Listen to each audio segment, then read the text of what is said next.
Do not adjust your radio dial. You are tuned in to the Mark Order Podcast.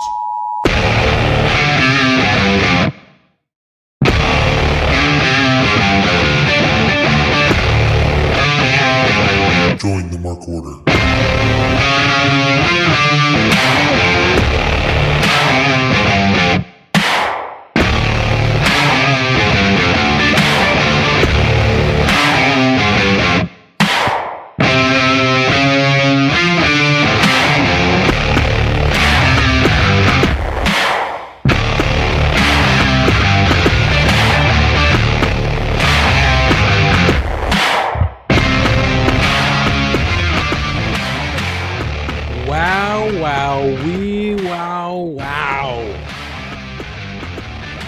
Mark Order Podcast here on a Wednesday night, June 14th, episode 116. AntMoney's here, right next to me, depending on what you're looking. My right, Ryan's left, your right, my left, who the fuck knows? Ryan is here, and below both of us, where she likes to be, in the power bottom position, it's Kate. It's where she generates all the power. You know what I'm saying, Ryan? It's true.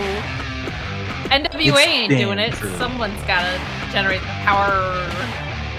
And what better place to do it from than the bottom? Not the NWA power, or just power.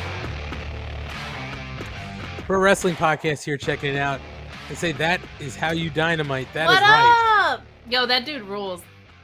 That is right. That is how you dynamite. And we are going to talk about Dynamite. We've got so much to talk about. We've got Dynamite. We're going to touch Rampage in a way that is, you know, sexual. Not, we're going to touch them.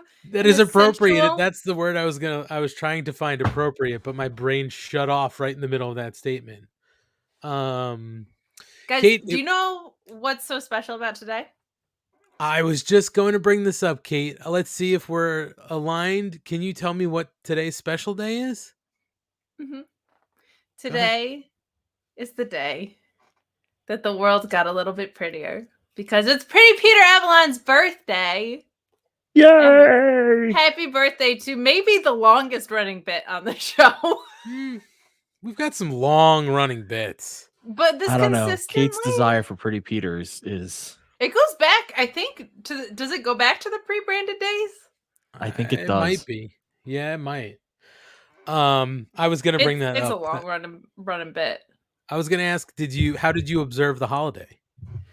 Well, I went for a nice hike, and in the middle of the forest with nobody around, I just had like a nice, like when you go on a hike, it's a nice physical activity, but it's also a nice...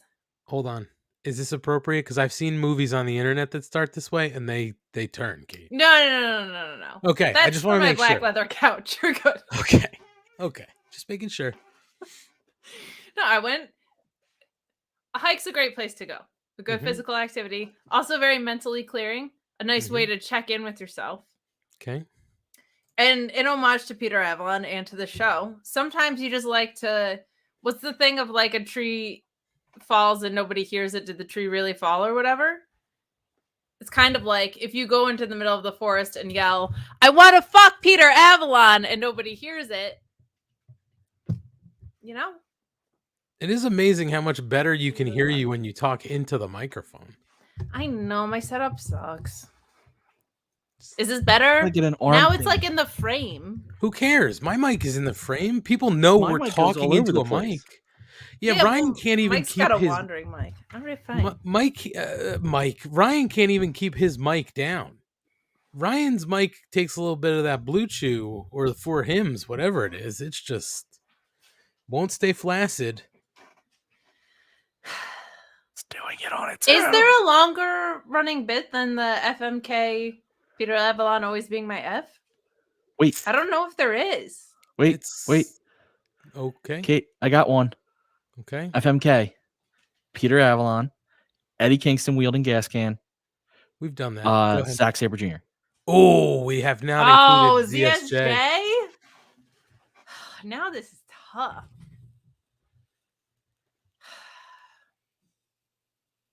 I think, and I hate to do it because he just returned, but I think, obviously, I want to fuck Peter Avalon. Okay. That is clean. Very You're welcome. clean. You're welcome for that one, fellas. I have to, Schlong, when these t-shirts take off, I'm getting a soundboard with our production budget. And I'm going to have 80,000 cuts of Kate just going, I want to fuck pretty Peter Avalon. Look, If it wouldn't get us in trouble, we would make that a t-shirt. Yeah. Yeah, it would probably get us in trouble. But I think I'm gonna marry ZSJ and kill off Eddie. Whoa. That's shocking. Ryan is speechless. Eddie. I've killed Eddie off before. Because if you're not gonna marry Eddie, gasoline can wielding Eddie. I mean, that's the only Eddie that gets brought up, really. Well, Because if you're not gonna marry marry Eddie, you gotta kill Eddie. Like, there's no, you can't just let him walk around. He's gonna come get you. Okay, can we do one more? Can we run it back and then we'll move on to check in on some others? But here's one: FMK, gas can wielding Eddie, hernia sticking out of his belly Eddie, or Redeem these nuts, Eddie. Yeah, I'll do that one because I can't think of the other gimmick I was gonna go with. But sure, we're gonna redeem these nuts, Eddie, because that just feels like the right thing to do. Okay. You're gonna marry gasoline wielding Eddie Kingston, and you're gonna kill hernia Eddie Kingston just to put him out of his misery. That sounds so painful. Okay, I thought maybe you'd want to marry him and take care of him for the rest of his life. No, I'm in my mid-30s. I'm not trying to like find a fucking project. Late 30s. Right? I'm good. Okay. So Kate is clearly good. She observed the holiday today. How did you celebrate Pretty Peter Avalon's birthday? I didn't. What? I didn't.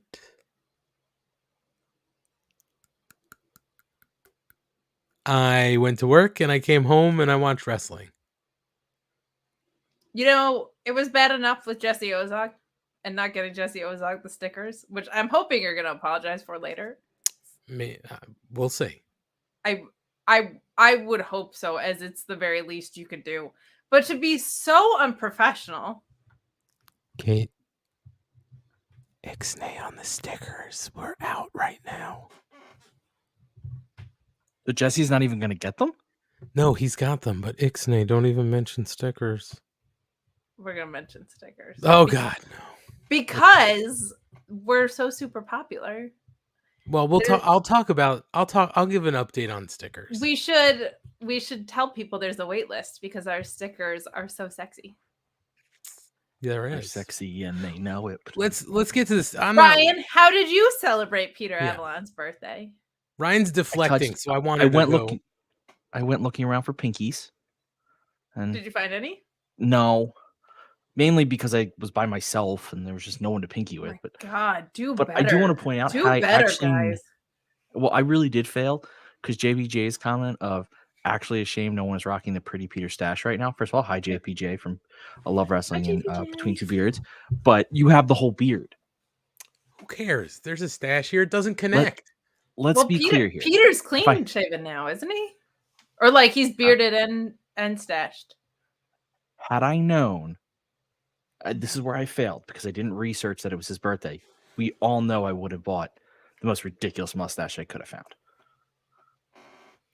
Well, it was all over. Even I knew it was his birthday. I just chose not to celebrate it.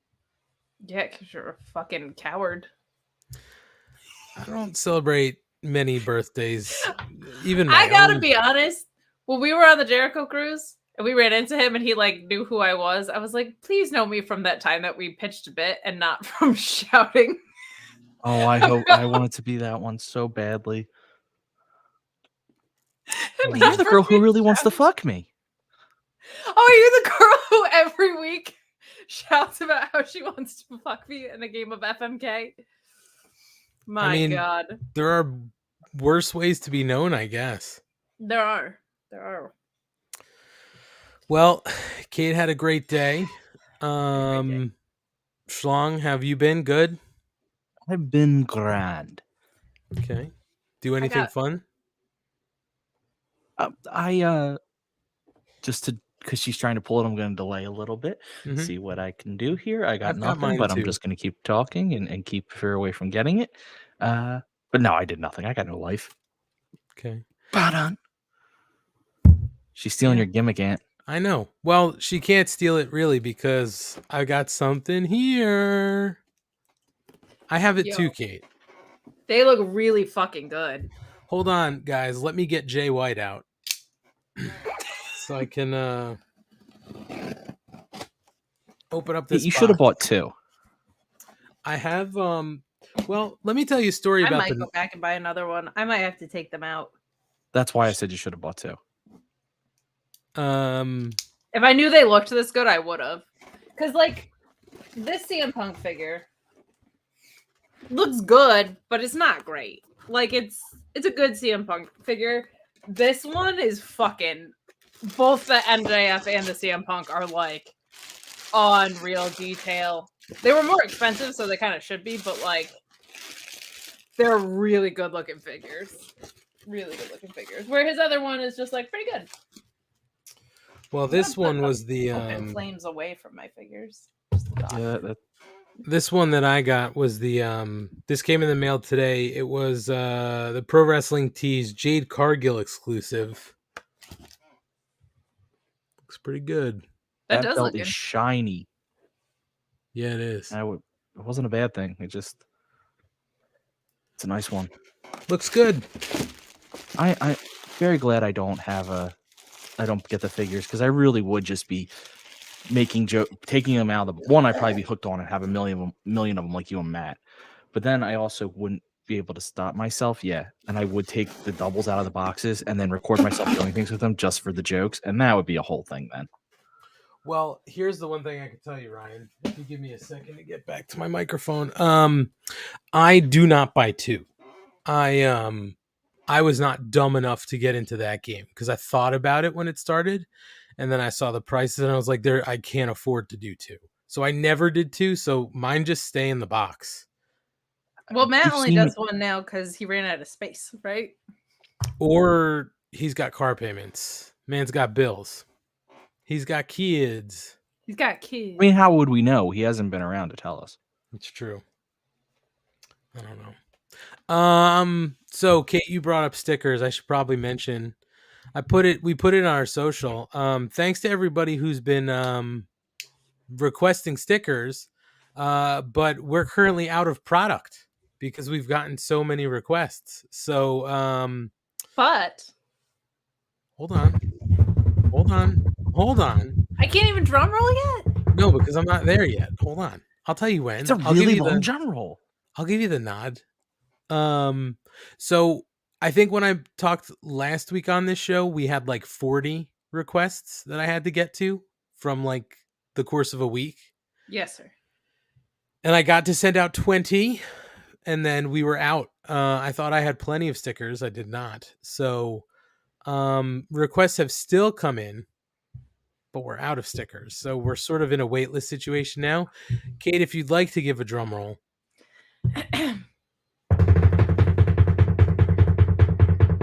We have placed an order for more stickers. Hey, a new version. We do also have a new version coming. Version 3.0. And what I'll say is this, and I said it to you guys in chat form or in text form, so it won't come as a surprise to you guys, but I will say this to the people out there. I think after we run through these stickers, we're going to have to take a break because I can't afford to keep printing stickers. This Unless quickly. People buy a bunch of t-shirts. Yeah, buy some shirts. Brendan Heaney in the chat says it right. Buy a shirt instead, you marks. Thank you. I can't emphasize this enough, okay? And I've been spreading the good word on every show I do. On Fightful, I'm talking about Mark Order shirts and stickers. Here, I'm talking about Fightful Select subscriptions. I can't emphasize enough, okay? I don't care that the microphone's in frame for this one. I don't appreciate it. I expect it.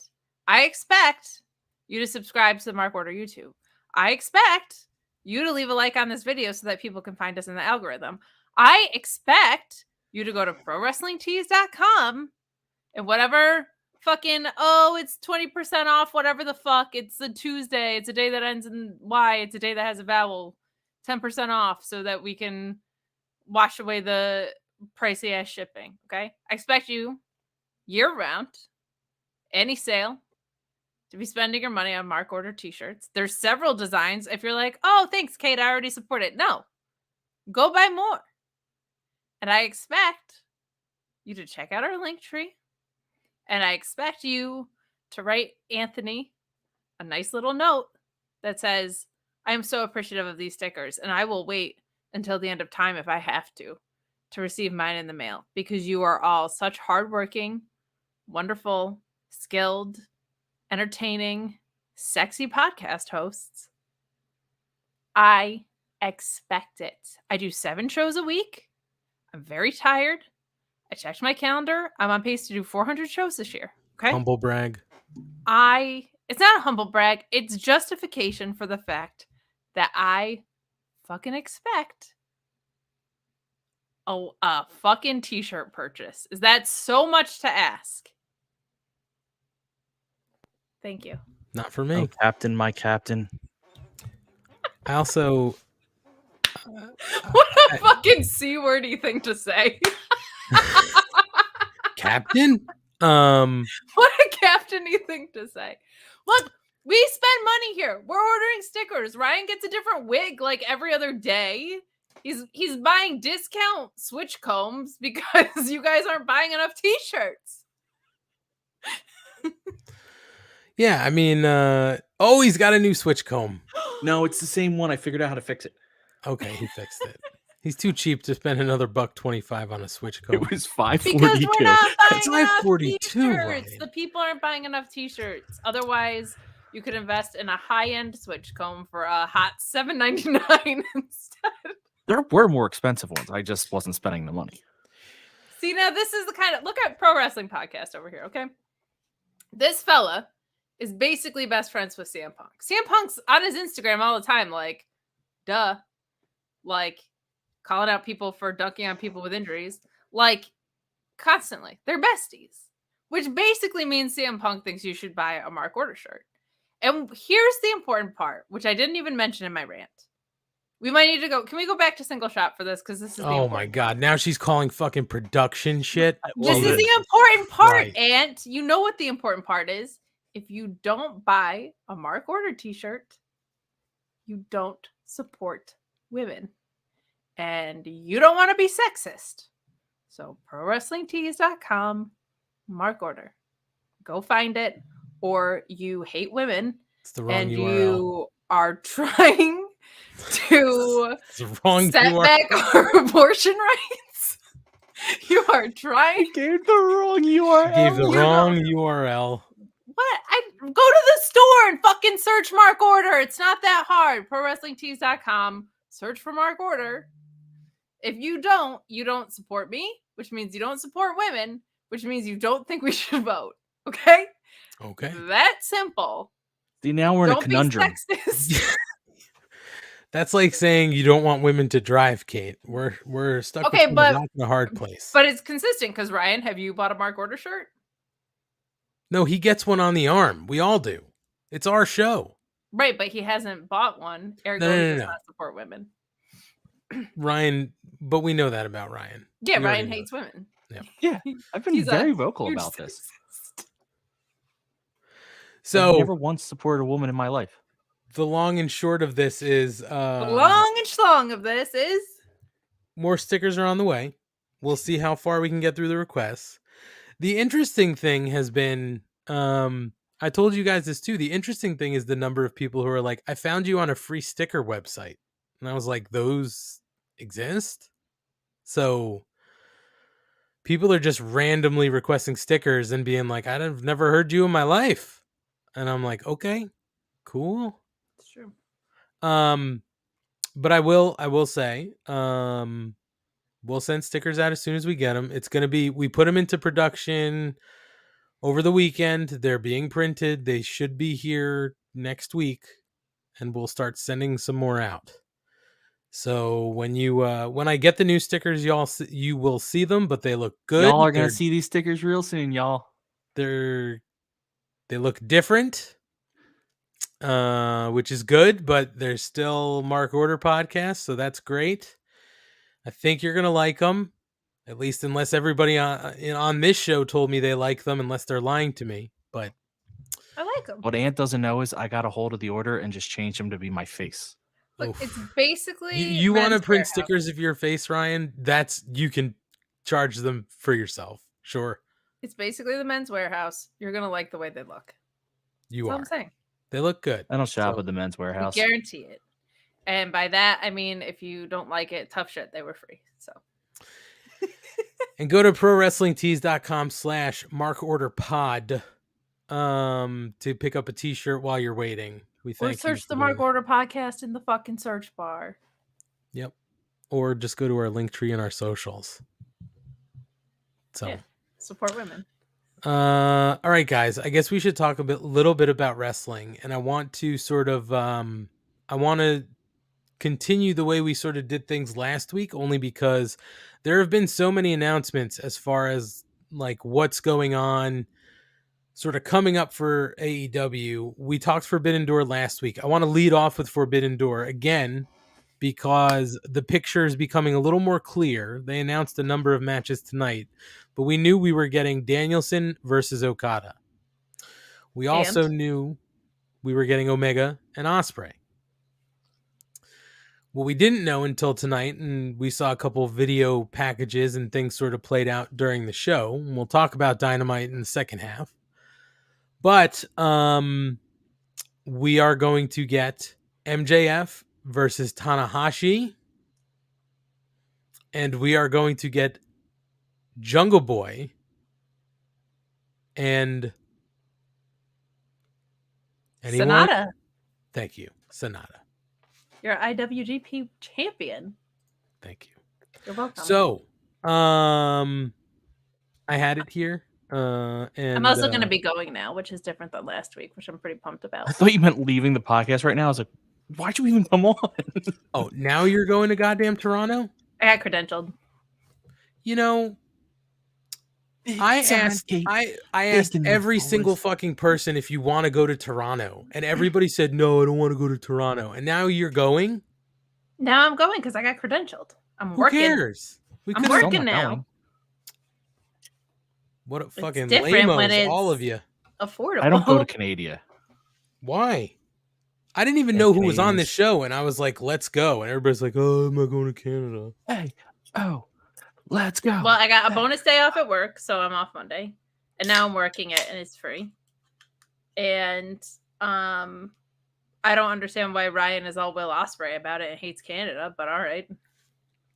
I wanted to go. Kate, you see behind me? Aussie, Aussie, Aussie. Oi, oi, oi. Well, 4 matches so far. They still have a little bit more to fill out, but two good ones announced tonight. I'm in And then there's for a it. possibility of a third that came through tonight. Yeah. We're going to get some version of it.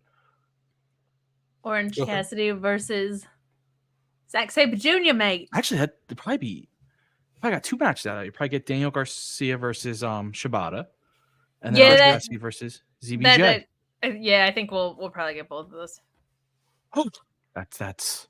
If we get Zack Sabre Jr. versus Orange Cassidy there, Zack Sabre Jr. versus Samoa Joe at Death Before Dishonor, and Zack Sabre Jr. versus Bryan Danielson at Wembley. Zack Sabre Jr. is gonna have a lot of belts. I'm gonna be happy. Wait, but Kate, I have a serious question here. Then, I believe that Zack Sabre Jr. versus Orange Cassidy will be for the international. Zack Sabre Jr. versus Samoa Joe is for the ROH TV and his TV, I believe. Is he going to lose both matches, or is he going to become double champ somewhere? My guess is I don't think the international title and the TV title will be a title match. I think the TV title versus the TV title match will happen, and I think Zack Sabre Jr. wins, because I think if Joe's working Collision, and Zack Sabre Jr. has been working ROH anyway. Now they're going back to live shows, so maybe not.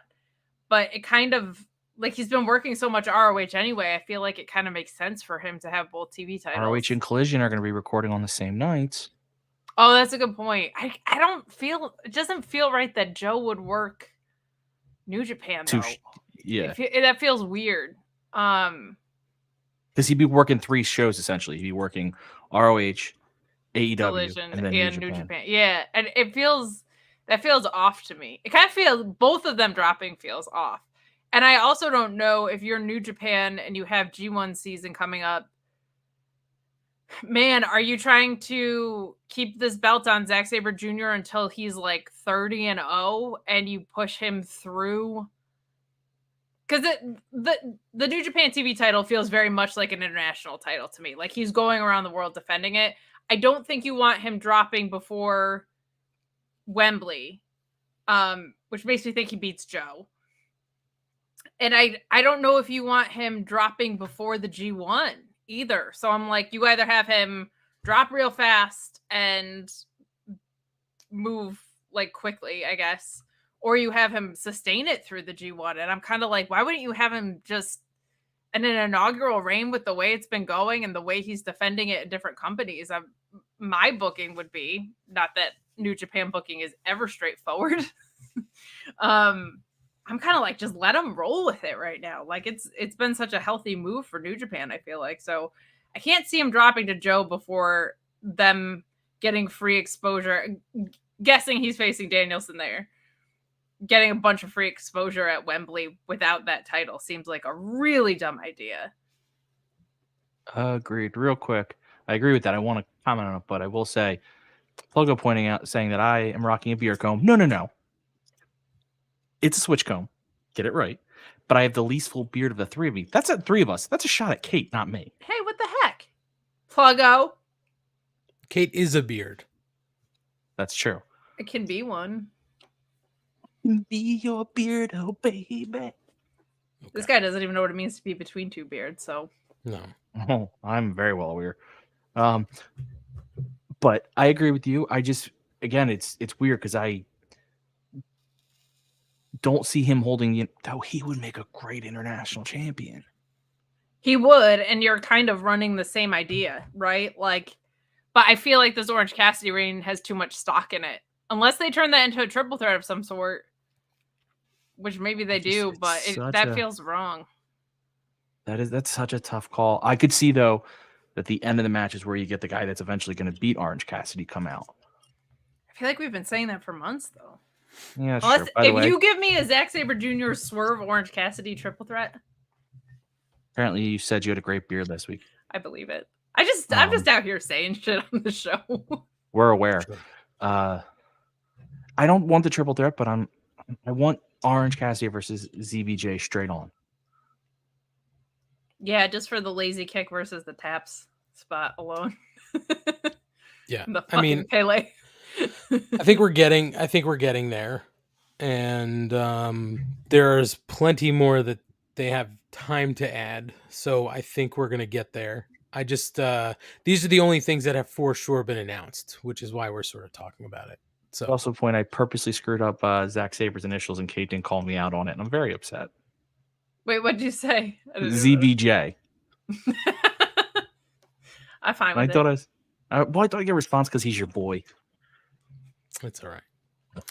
I don't believe that's his name until I see Zack Sabre Sr. anyway. If you think Junior is good, wait until you see Senior. Oh. Funny thing, Senior, he's a little person. No way. Why would I know that? I'm just having fun with you. I know. You're a font of weird. I'm in agreement. And I want to talk about Collision a little bit. So Forbidden Door is shaping up. I want to talk about Collision because we are Colliding. days away from colliding on the debut episode of Collision. And we literally figured it out 2 seconds before getting on the air. Ryan and Kate will be doing a bonus show. We'll consider it a bonus show now because we don't know what's going to happen when Collision gets off the ground and running. But we'll consider it a bonus show this week. Kate and Ryan are going to do a debut episode review. Yes, you're not going to do it live. Or a watch along. We'll figure it out. All right, we'll figure it out. But they're going to be on Saturday night doing something to talk about Collision. And we should talk because there's been a lot of Collision news that came out, and they did announce a card tonight. We'll get to the card shortly. But this week it was confirmed that Miro will be returning on the premiere of Collision. They did AEW on TNT did put something out on Twitter that said heaven sent and hell bent on glory, God's favorite champion Miro returns June 17th when AEW Collision premieres on TNT. So we do know that we're going to see Miro. We don't know who he's fighting. They did say that tonight. Miro will be in action, which is great because we've been saying for months and months, like, where the fuck has Miro been?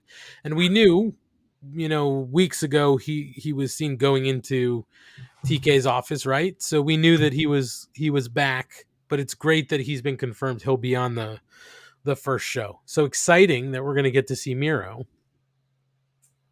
Hell yeah. Some other news that hit about Collision this week, not about Collision, but it came out that there was an interview with Andrade on the Please Steal Our Ideas, a wrestling podcast, where he was asked if Collision would have its own roster, and he's actually he's in favor of a hard roster split. He said he'd even go pretty much as far as introducing a new championship for Saturday nights. He said, I don't know yet, but I hope separate as far as the roster goes. I hope AEW make a new title, maybe separate the brands like it's another company. I hope that Dynamite, the roster and the talent, Collision, this new brand for AEW, I wish separate. I don't know yet. And he also doubled down and said, I wish about new belts. I hope so too, because it's a new brand. We need new goals. If we have different titles, it's good because you can compete for the title. He was also asked if something like a new title would diminish or distract from MJF's reign. He said, I think it's good. I love the idea because it's more opportunities for the roster, more storylines for the titles.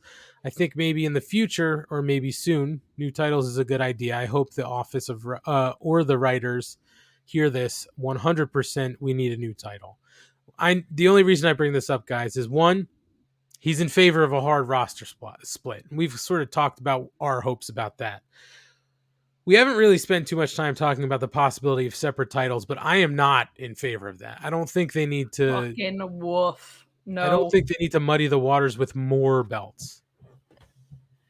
My opinion is what we saw tonight during the Brian Cage holding whoever in the air, the giant no that we saw also on screen. That's my opinion on the more titles. No. There's a ton of titles on the show already, man. Like, absolutely not. I think I remember I was talking about it in WWE land, and my Tuesday night co-host said, and I like this idea, like this flow is you have an active story going on one show, and then you have contendership built up on another, and they have champions float, right? So it's like if you have a tournament for 6 weeks going on one brand and an active story with one guy on another brand, that's like a nice kind of back and forth with that. And the other thing is you already got other titles. I don't think it has to be an equivalent title all the time. I think you just need some sort of gold to make things feel important, especially with two 2-hour shows. Like, I think part of what was hampering WWE was the guy that all their gold was on one brand and scarcely around. And you had a 3-hour show that was bleeding. And their mid-card champions weren't really being built to be anything special. So if you have tag wrestling is so important in AEW that it doesn't feel like it's a lower title. So if you have FTR on one program. That feels like an anchor draw. And if you have CM Punk and Miro and your international title over there, especially for a Saturday show, that feels like enough. There's a ton of titles, and I'm assuming we'll probably get some ROH crossover because they are taping on the same day, as you pointed out. So, not in favor of more titles. No, I think we're all in agreement there. It's just, gets messy when you add more titles. They're still doing okay with the number of titles they have. Let's let it, I would say if they're going to do that, do it later. Let's see how it works out and then figure it out as we go. But I don't need it right off the top. I don't need to see them next week unveil a new title that we're going to have a tournament for. You know what I mean? I just don't need it. Also, someone like MJF, who's your champ, can be working both shows at the same time if he has to. He could be in 2 feuds. Also, this is why the hard split kind of bothers me a little bit. But it's just, I don't understand why you have to, maybe there's TV concerns or something that they want to say, this is where you'll see these guys, this is where but I don't understand why you have to say Punk is Collision, the Bucks are Dynamite. Why can't the Bucks be Collision one weekend and Punk be Dynamite? And that would then give your champs the ability to rotate in and out because they don't have to be set. They can, if Orange Cassidy could show up on Collision to fight with somebody, could show up on Dynamite to fight with somebody else.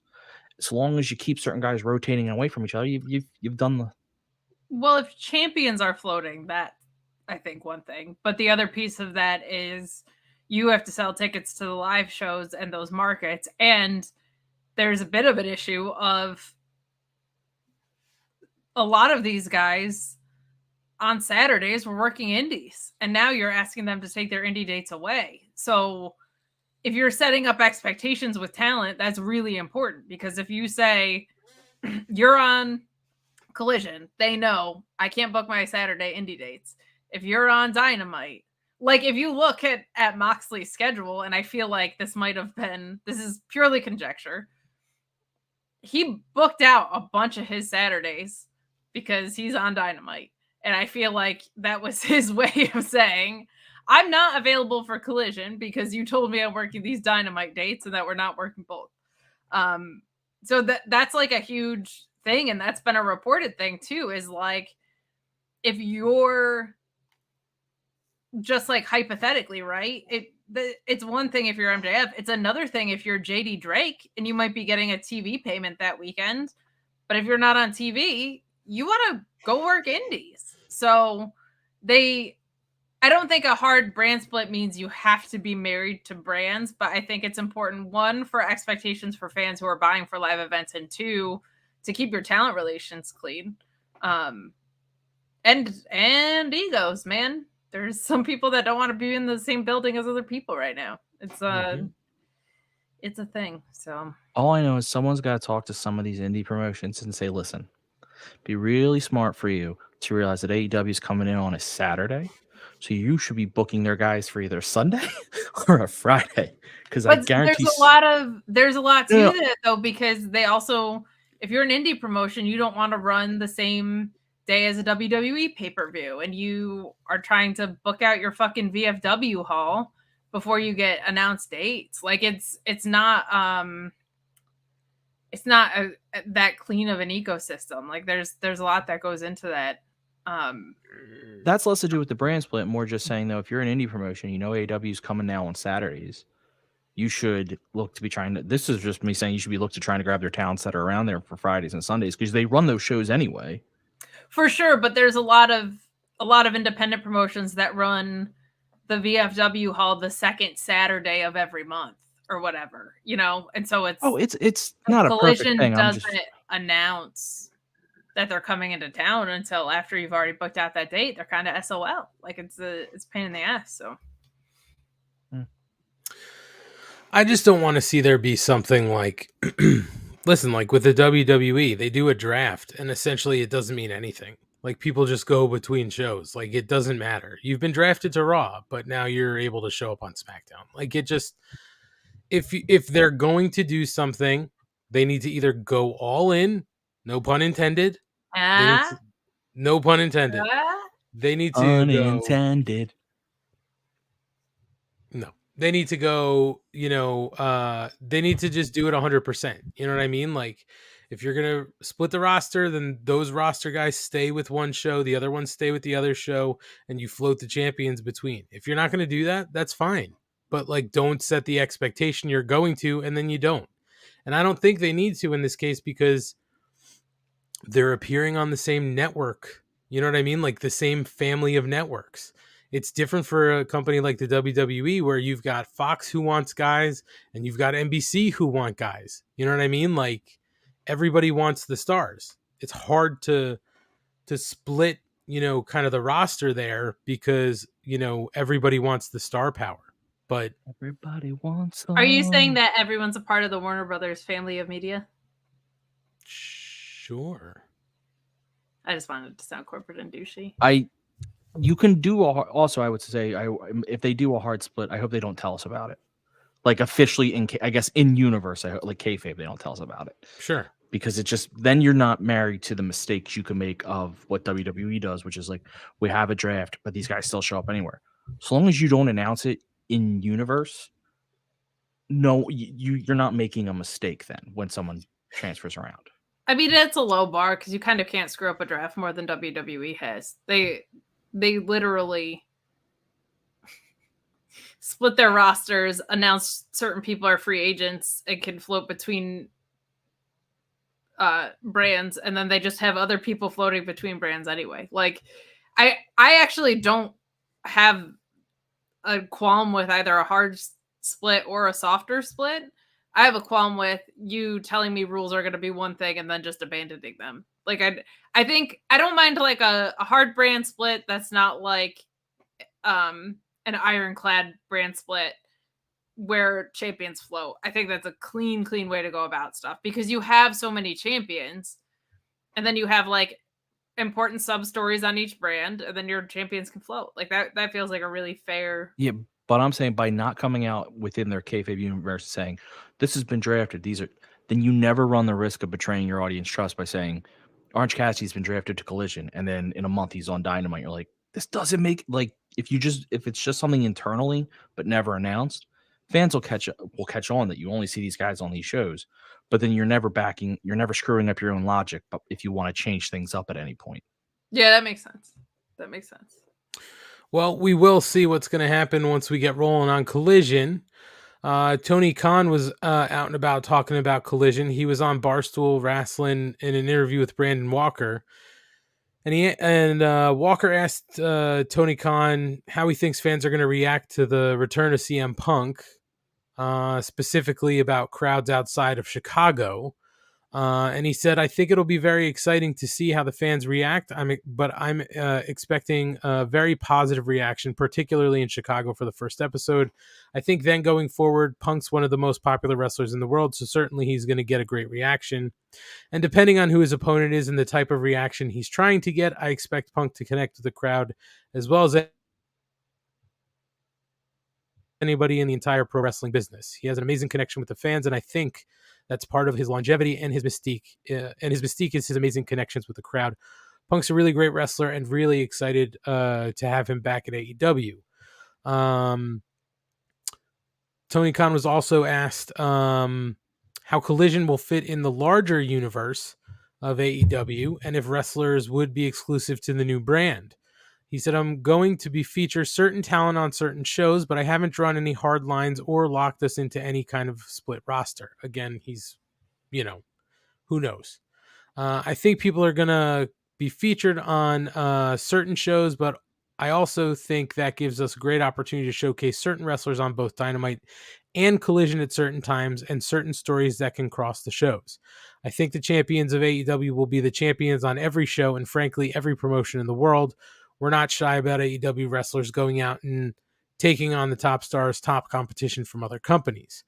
TK did also go on to promote Forbidden Door a little bit. So according to TK, sorry, go ahead, Ryan. I have a question. Sure. Sorry, I would forget it. And I think it's a question we haven't asked. And I am curious if anyone has an opinion or would you want Collision to feel different than Dynamite. I want it to be different from a production look and feel standpoint. I don't need it to be a different type of wrestling show. You know what I so mean? I know production. I was talking different type of wrestling shows. So because production, you need them to differentiate based on like that stuff. But for a while, and now it's changed back again. And Kate probably has better opinion on this than I do because she watches more of it. For a while there, I guess even now, there's a big distinction in the feel of the show sometimes between Raw and SmackDown. And I was just wondering if people are looking more for 2 more hours of Dynamite just on a different night, or if you want Collision to feel like a different show. I think you need it to feel like an alternative A show. Like I think it has to feel different in production. I honestly I feel like AEW's been really good the past couple weeks, but like it wouldn't kill them to switch up a fucking playbook every once in a while. Like, oh wow, a feud got set up in an interview backstage. Like they were doing such cool stuff like when they were in kind of what felt like that golden era of like Danielson and Punk had showed up and were like in their moment and whatever. Like I feel like they've really gone back to the same playbook on a lot of stuff. It would be cool if I would like that across both brands, but it would be cool if we got more diversity in that regard. And I don't think you want it to feel like Dynamite's an A show, Collision's a B show, Rampage is a C show, even if that's kind of what it ends up being. Because I think to pull numbers on Saturday, you're going to need it to feel like basically another A show to give you B show results. So I think you want it to feel like we have all this talent that was being underutilized. Like what they did with Thunder Rosa's reign was dog shit. They pushed Miro off a cliff, Andrade, and I'm not saying you need like a chip on your shoulder story for every single one of these people, but they have plenty of talent that was being underutilized. And there's so much more talent now, like, and there's way more big guys than they used to be. There's way more luchadors than they used to be. Like, I think you can still have like the buffet of styles that you get on Dynamite on Collision, but you're going to want it to feel distinct in a way. And I don't think you want it to be like head to head feeling at all. Like, I think you want it to be like, oh, this is this cool. Wednesdays is like this cool, sexy thing. And on Saturdays, we get this other cool, sexy thing that feels different. Like you got the hot blonde and the hot brunette on different days. And I think that's the way you want to go. Yeah. Twins. Sorry. I was gonna say, but I think you can do that with different production values, different crews, right? Like, so Justin Roberts can stay on Wednesday Dynamite, right? Maybe have Dasha do the ring announcing on Saturday nights, or Bobby Cruz. You know what I mean? Like, just have somebody else do that. Have a different commentary team. Bring in Veda Scott. I'm sorry. Let Veda do it. Let Ian and Caprice do it. You know what I mean? Like, I know they're doing Ring of Honor, but like, let them do Saturday nights. Do different production, different commentary. You know, have different people working backstage. I think enough of that will give you a different feel to the show. But like, what I don't need to see, Ryan, is basically like Dynamite is a live wrestling show, and then Saturday nights turns into some sort of like pre-taped, produced wrestling, you know, stuff. Like, I don't need there to be a huge difference like that. Yeah. I think on Saturday, they should bring back the tunnels. I miss the tunnels. Give me my heel and face tunnels back. Yeah, tunnels are fun. This made me laugh because it says like Wednesday is Ryan, Saturday is Kate, both equally amazing. This implies Ant is Rampage. This implies Kate and Ryan are equal, which is an insult. Yeah, I know. Men are above women. To We you. understand that. We've been over that. You're the eye candy. We know this. Sexy boy. Just terrible. You know what? You be quiet, Rampage. It's going to put somebody in a timeout. You banned Last thing that happened was Thunder Rosa's also been making the rounds, doing promotion for Collision. And she did a Q&A for NBC Chicago. She did give an update to how her recovery is going from her injury. And she said it's going pretty well. Things are going as they're supposed to go. I'm super happy that I've been pain-free. That was the most important part. I think it took forever. I think everybody's expecting me to give them news, but I'm working out every day trying to get back in the ring as soon as possible, and if it's possible, that's what I'm trying to do. So, of course, Thunder Rosa got injury, and when it was first revealed, she shared that she was in a lot of pain and struggled to walk as a result of whatever her back issue was. So pain-free is obviously good news. But it sounds like her status is still sort of like up in the air. So, I mean, we will see. We'll see what happens with Thunder Rosa. But I will tell you guys this: the first card of this collision is intriguing. It feels like a big show, and it should. Our main event we know is going to be Samoa Joe, Jay White, and Juice Robinson, the Bang Bang Gang versus CMFTR. We're going to get Miro in action, as we said before. We also found out that Wardlow is going to be defending his title against Luchasaurus. We'll get Sky Blue and Willow versus Tony Storm and Ruby Soho. We're going to talk about Tony Storm and Sky Blue in a little bit here. And we're going to get Buddy Matthews versus Andrade. So that match should be really good too. So guys, episode 1, we have a card. Are you guys, I mean, I know Kate's excited because of CM Punk, but honestly, card's pretty good for a first episode. You've got to get things established, right? So it's sort of like we're starting from scratch because I'm sure they're going to want to establish some stories. But they're obviously keeping some stories going from Dynamite. So it doesn't look like it's completely separate yet. But do you think this is enough to get the casual fan beyond CM Punk sort of invested in Saturday nights? I would be excited for this even if CM Punk wasn't on the card, which is like a good litmus test to me. Like, I love Samoa Joe. I love FTR. I love Andrade. I love Buddy Matthews. I love what's going on with the international title. Like, that to me is a good litmus test because if CM Punk is on something, I'm automatically at least intrigued, right? But to me, the bigger thing is what does that look like when CM Punk gets injured in his return match, right? Like, what does that look like right. when CM Punk has UFC date that day or whatever? Like, I think it's important that it's not the CM Punk show. I think it makes sense that it's a CM Punk anchored show because he's clearly a proven draw. But I love a lot of the other stuff that's going on there. And just like kind of coincidentally, it features a lot of my favorite talent. And that's not an insult to anybody at Dynamite, but I just love a bunch of the guys who are and gals who are going to be on this initial card. Like, so I'm very excited for it for reasons outside of Punk as well. But I really like what they did today with Punk on the vignettes that we'll talk about on Dynamite. But I was like, I see what you're doing with this unpredictable, you better tune in to find out what I have to say thing. Like, it's a well-played move. Schlong, what about you? You think beyond this dangling CM Punk in front of everybody, there's enough meat on the bone? I do. So to me, this reminds me of when they launched Dynamite and it was the Chris Jericho anchored show.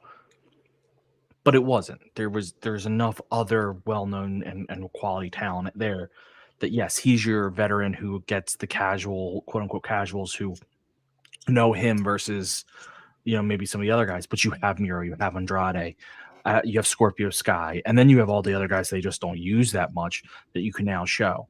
But my biggest problem is that for whatever reason, while we were thinking of the production of Collide, the song Collide from when we were in high school got stuck in my head. The dawn is breaking. And I'm Tony like, Khan actually tweeted that. He was like, rejected theme songs for Collision were Howie Day. Yeah, he did a few weeks ago. It should be the theme song. Because Rancid has a song called Collision Course. And I'm intrigued if they end up getting the licensing for that because I think they know a guy. They do. Well, we'll see. And Ryan and Kate will be here to cover. I'm going to be traveling, so I won't be here on our debut Collision Wait, I got to show. apologize to Marky Mark. He apparently said this in the comments, and I missed it. I was too busy playing with my Switch comb. But good call, Marky Mark. Whoa, don't go playing with that on air. You know what I mean? Shake Crap, it it's once, that's breaking again. fine. All bands. Oh boy. And real quick, guys, I just want to touch on Rampage. We could just go through the results. Bandito and the Lucha Brothers. How do you want to touch on it? In an appropriate way that's consensual from both parties. Okay. So Bandito and the Lucha Brothers defeated Ethan Page and Big Bill and Lee Moriarty. We had a QTV segment. Powerhouse Hobbs defeated Caleb Crush. We had an Arn Anderson Wardlow interview, clearly setting up for tonight. Daddy Ass and the Acclaimed defeat the Spanish Announce Project. We get an interview with Kate's favorite people, Jeff Jarrett and his crew, where we now have the gauntlet laid down. It will be Jeff Jarrett, Karen Jarrett, and Jay Lethal versus Mark Briscoe, Aubrey Edwards, and for some reason, Papa Briscoe. This is the only thing I want to comment on, and we can do it now or save it till the end. Let's hold it. We do it now. Hold on. Now. This is the last thing. Sky Blue winds up defeating Britt Baker, Nyla Rose, and Mercedes Martinez in a surprise win to earn her shot against Toni Storm tonight. And for those not counting, this was Sky Blue's first win on television. Yet she is pretty much only wins on ROH. I'm just saying. It's They have to think something of her to put her in that spot, winning over 3 other top tier women talent, 2 ex-champions, right? And then she gets a shot tonight. So we'll talk about her match tonight as we get into the second half. But Kate, the floor is yours to talk about the mixed trios match that we are going to get. I'm not an Aubrey hater. I'm not like some of these people that are like, oh, she made a facial expression that offends me. I want my referees to have no personality and be fucking boring. I'm not one of those. I really like Aubrey. I think she adds a lot to the show. I think referees should have personalities. And certain wrestlers should want certain refs, right? Jericho never wants Aubrey. If you're a tag team that's a heel, you should always want Rick Knox because he can't fucking see anything, right?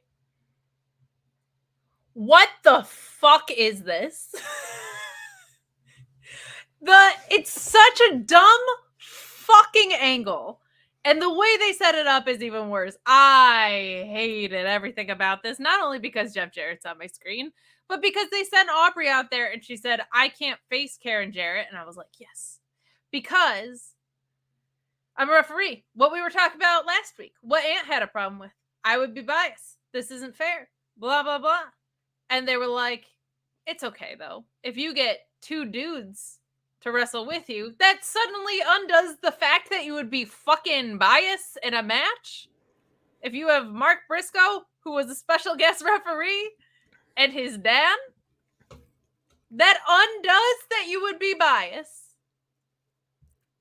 What on earth is this absolute dog shit idea? I hate it. Kate, now I just need you to do me a favor, though. Pretend you're Tony Khan for a second. So take long pauses between sentences and stare up in the camera. I have a special announcement. Sorry, you said pretend I was Tony Khan. Yes, I know. But you've said Aubrey now. Sorry, you'll be biased as a ref. You can't have this match. But then Mark Briscoe walks into your office and goes, we're having this match as a trios match. Are you saying no to Mark Briscoe? If my initial fucking reasoning... Are you saying no to Mark fucking Briscoe as he stands in front of you? Yes, because I'm booking him to be Samoa Joe for the fucking TV title. Are you saying no to the Briscoe buddies? Yes. I think you're wrong. I'm saying you can have a match. I'm saying you can have a match against Jay Lethal and Jeff Jarrett on your own. But if your initial reasoning is that Aubrey is biased as a referee, putting her in a mixed tag does not suddenly undo that bias. That is fucking trash. That's true. Stupid but Mark angle. Briscoe is such a figure that Tony Khan's like, I gotta say yes. He couldn't even be a figure on the show until like 3 months ago. And now he's got to say yes to him. That's how the world works, Kate. No, it's not. And all of his prestige should be in Ring of Honor. It's not even in AEW.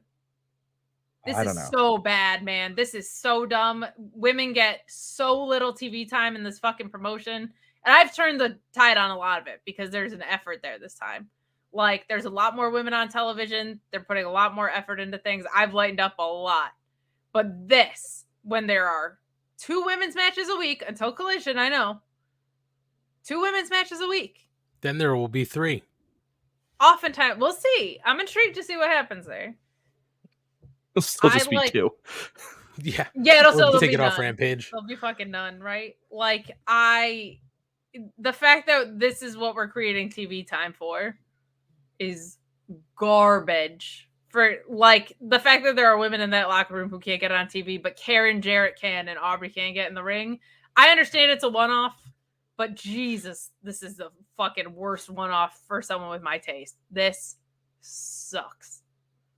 You want to get Mark Briscoe on TV with Papa Briscoe? There's 9 million other fucking ways to do it. This is hot, steaming, middle of August, New York City homeless guy took a dump garbage. Nope. Why is Jeff Jarrett sucking up this much oxygen on my television? I'll never know. This is so fucking dumb. 4 title defenses since January. Get off my fucking screen. I mean, Jeff He Jarrett didn't defend the title at all. Well, he's been in fucking 4 title challenges then. Right? I think Jeff Jarrett has earned it. I think Jeff Jarrett has earned it. I don't want to see a referee in a wrestling angle like this. That's what I said last week. I don't understand why Papa Briscoe. That's also what I just can't figure out. Why? I mean, he was like, oh, one person told me not to trust you, and it was Papa Briscoe. Like, I get it, but like, why is he wrestling? It's a cheap pop. I'll take that. My thing is this. We're now, as of Saturday, Rampage will be firmly established as the D show. Doesn't matter that there's no one shows between. It's going to be the D show. And for this thing to happen on the D show, I'm okay with it. So you're like, that's like saying they're going to appear on The Shining Wizards. Let's not get too far. I mean, come on. Okay. Then it's like they're going to be showing up on, what is it? The Midnight Jury. What's the other stupid show?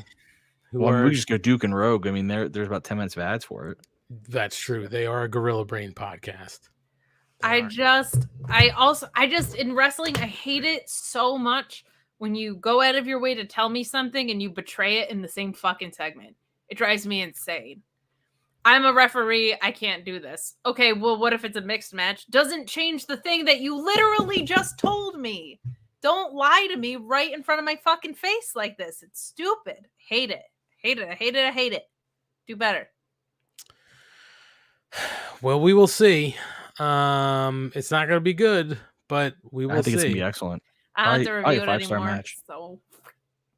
All right. Well, with that said, we've done an hour. We're going to step aside and take a short break. And while we do that, I will listen to Collide by Howie Day. Ryan's going to listen to Collide by Howie Day. Kate's going to go do something while she thinks about Pretty Peter Avalon. I don't want to think about that. And then I'm going to maybe get a drink, maybe take a pee-pee. And I'll still make it back in time to hear all of the words from the Duke and Rogue podcast. But you people should sit and stay tuned. We're going to talk about Dynamite in the back half and a bunch of news that happened beyond Collision and Forbidden Door that we've already talked about. But for now, stay tuned. We'll be back after some words from some of the other fine programs that are part of the Shining Wizards Network. To thank each and every one of you for tuning in every Monday night to listen to The Shining Wizards. If you'd like to continue to support us outside of listening, we've got a few ways for you to do that. If you shop at Amazon, go over to amazon.shiningwizards.com, do your shopping as usual, and when you make your purchase, a little bit of that purchase price will go back to support the show. If you like to wear t-shirts, merch.shiningwizards.com will take you to our Pro Wrestling Tees store, where we've got over a dozen great designs from over 11 years of professional wrestling podcasting. You can become a Patreon supporter at patreon.com/wizardspodcast, where each and every week we call out your name as one of our show producers, and the more you support us, the more things that you're entitled to receive, and believe me, they are fantastic. If you can't support us monetarily, if you don't shop at Amazon, that's absolutely fine. Continue to listen to us wherever you listen to us on the World Wide Web, and make sure you like, rate, review, subscribe, do all that good stuff. Doesn't cost you anything, helps us out, and we can continue to bring you the love fest that is The Shining Wizards. What's up, folks? It's your boy, the Impact Player, Mr. Philly Ray, inviting all of you to check out the Turnbuckle Throwbacks Wrestling Podcast. Join us as we cover all things current in the world of pro wrestling, as well as paying homage to the old school, the Squared Circle. So listen in and find out why we are the recognized symbol of excellence in sports entertainment broadcasting. Find us on all social media platforms and anywhere you get your podcast from. And as always, we are the proudest members of the Shining Wizards Network and Rant Entertainment Media. Are you tired of being lied to every day by the mainstream media? Do you want to know what's really going on in the world? Do you want to make up your own mind about things and not be told what to think or say? Then listen to Inconclusive Breakdown, a weekly anti-PC look at the world of entertainment and current events, brought to you without censorship or filters. You can find us everywhere you listen to podcasts, BitChute, and on ShiningWizardsNetwork.com. And also, we're a proud member of the Shining Wizards Network. Got 30 minutes to kill? Come check out 30 Screams or Less, where we review a horror movie in 30 minutes or less. We cover new movies and old ones too. We'll give our honest thoughts on the movie, good or shit, as well as a rating of each one that we watch. New episodes weekly, available on the Shining Wizards Network and wherever you listen to your favorite podcasts. I'm Steve. And I'm Corey. Come check us out at 30 Screams or Less.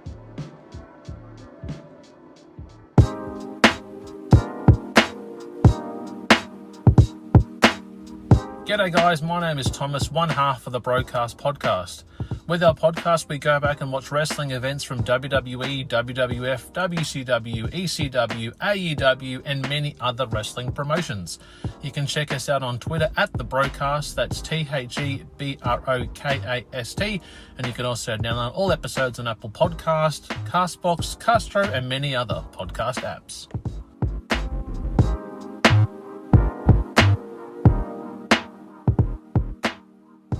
If you like your music heavy, then check out Radioactive Metal on the Shining Wizards Network.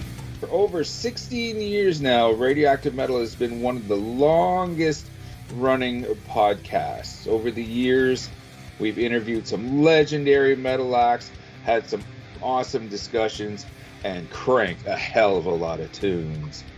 So join your cool Uncle Snowy and his co-host Aaron for the audio mosh pit that is Radioactive Metal here on the Shining Wizards Network. Well, the action is underway!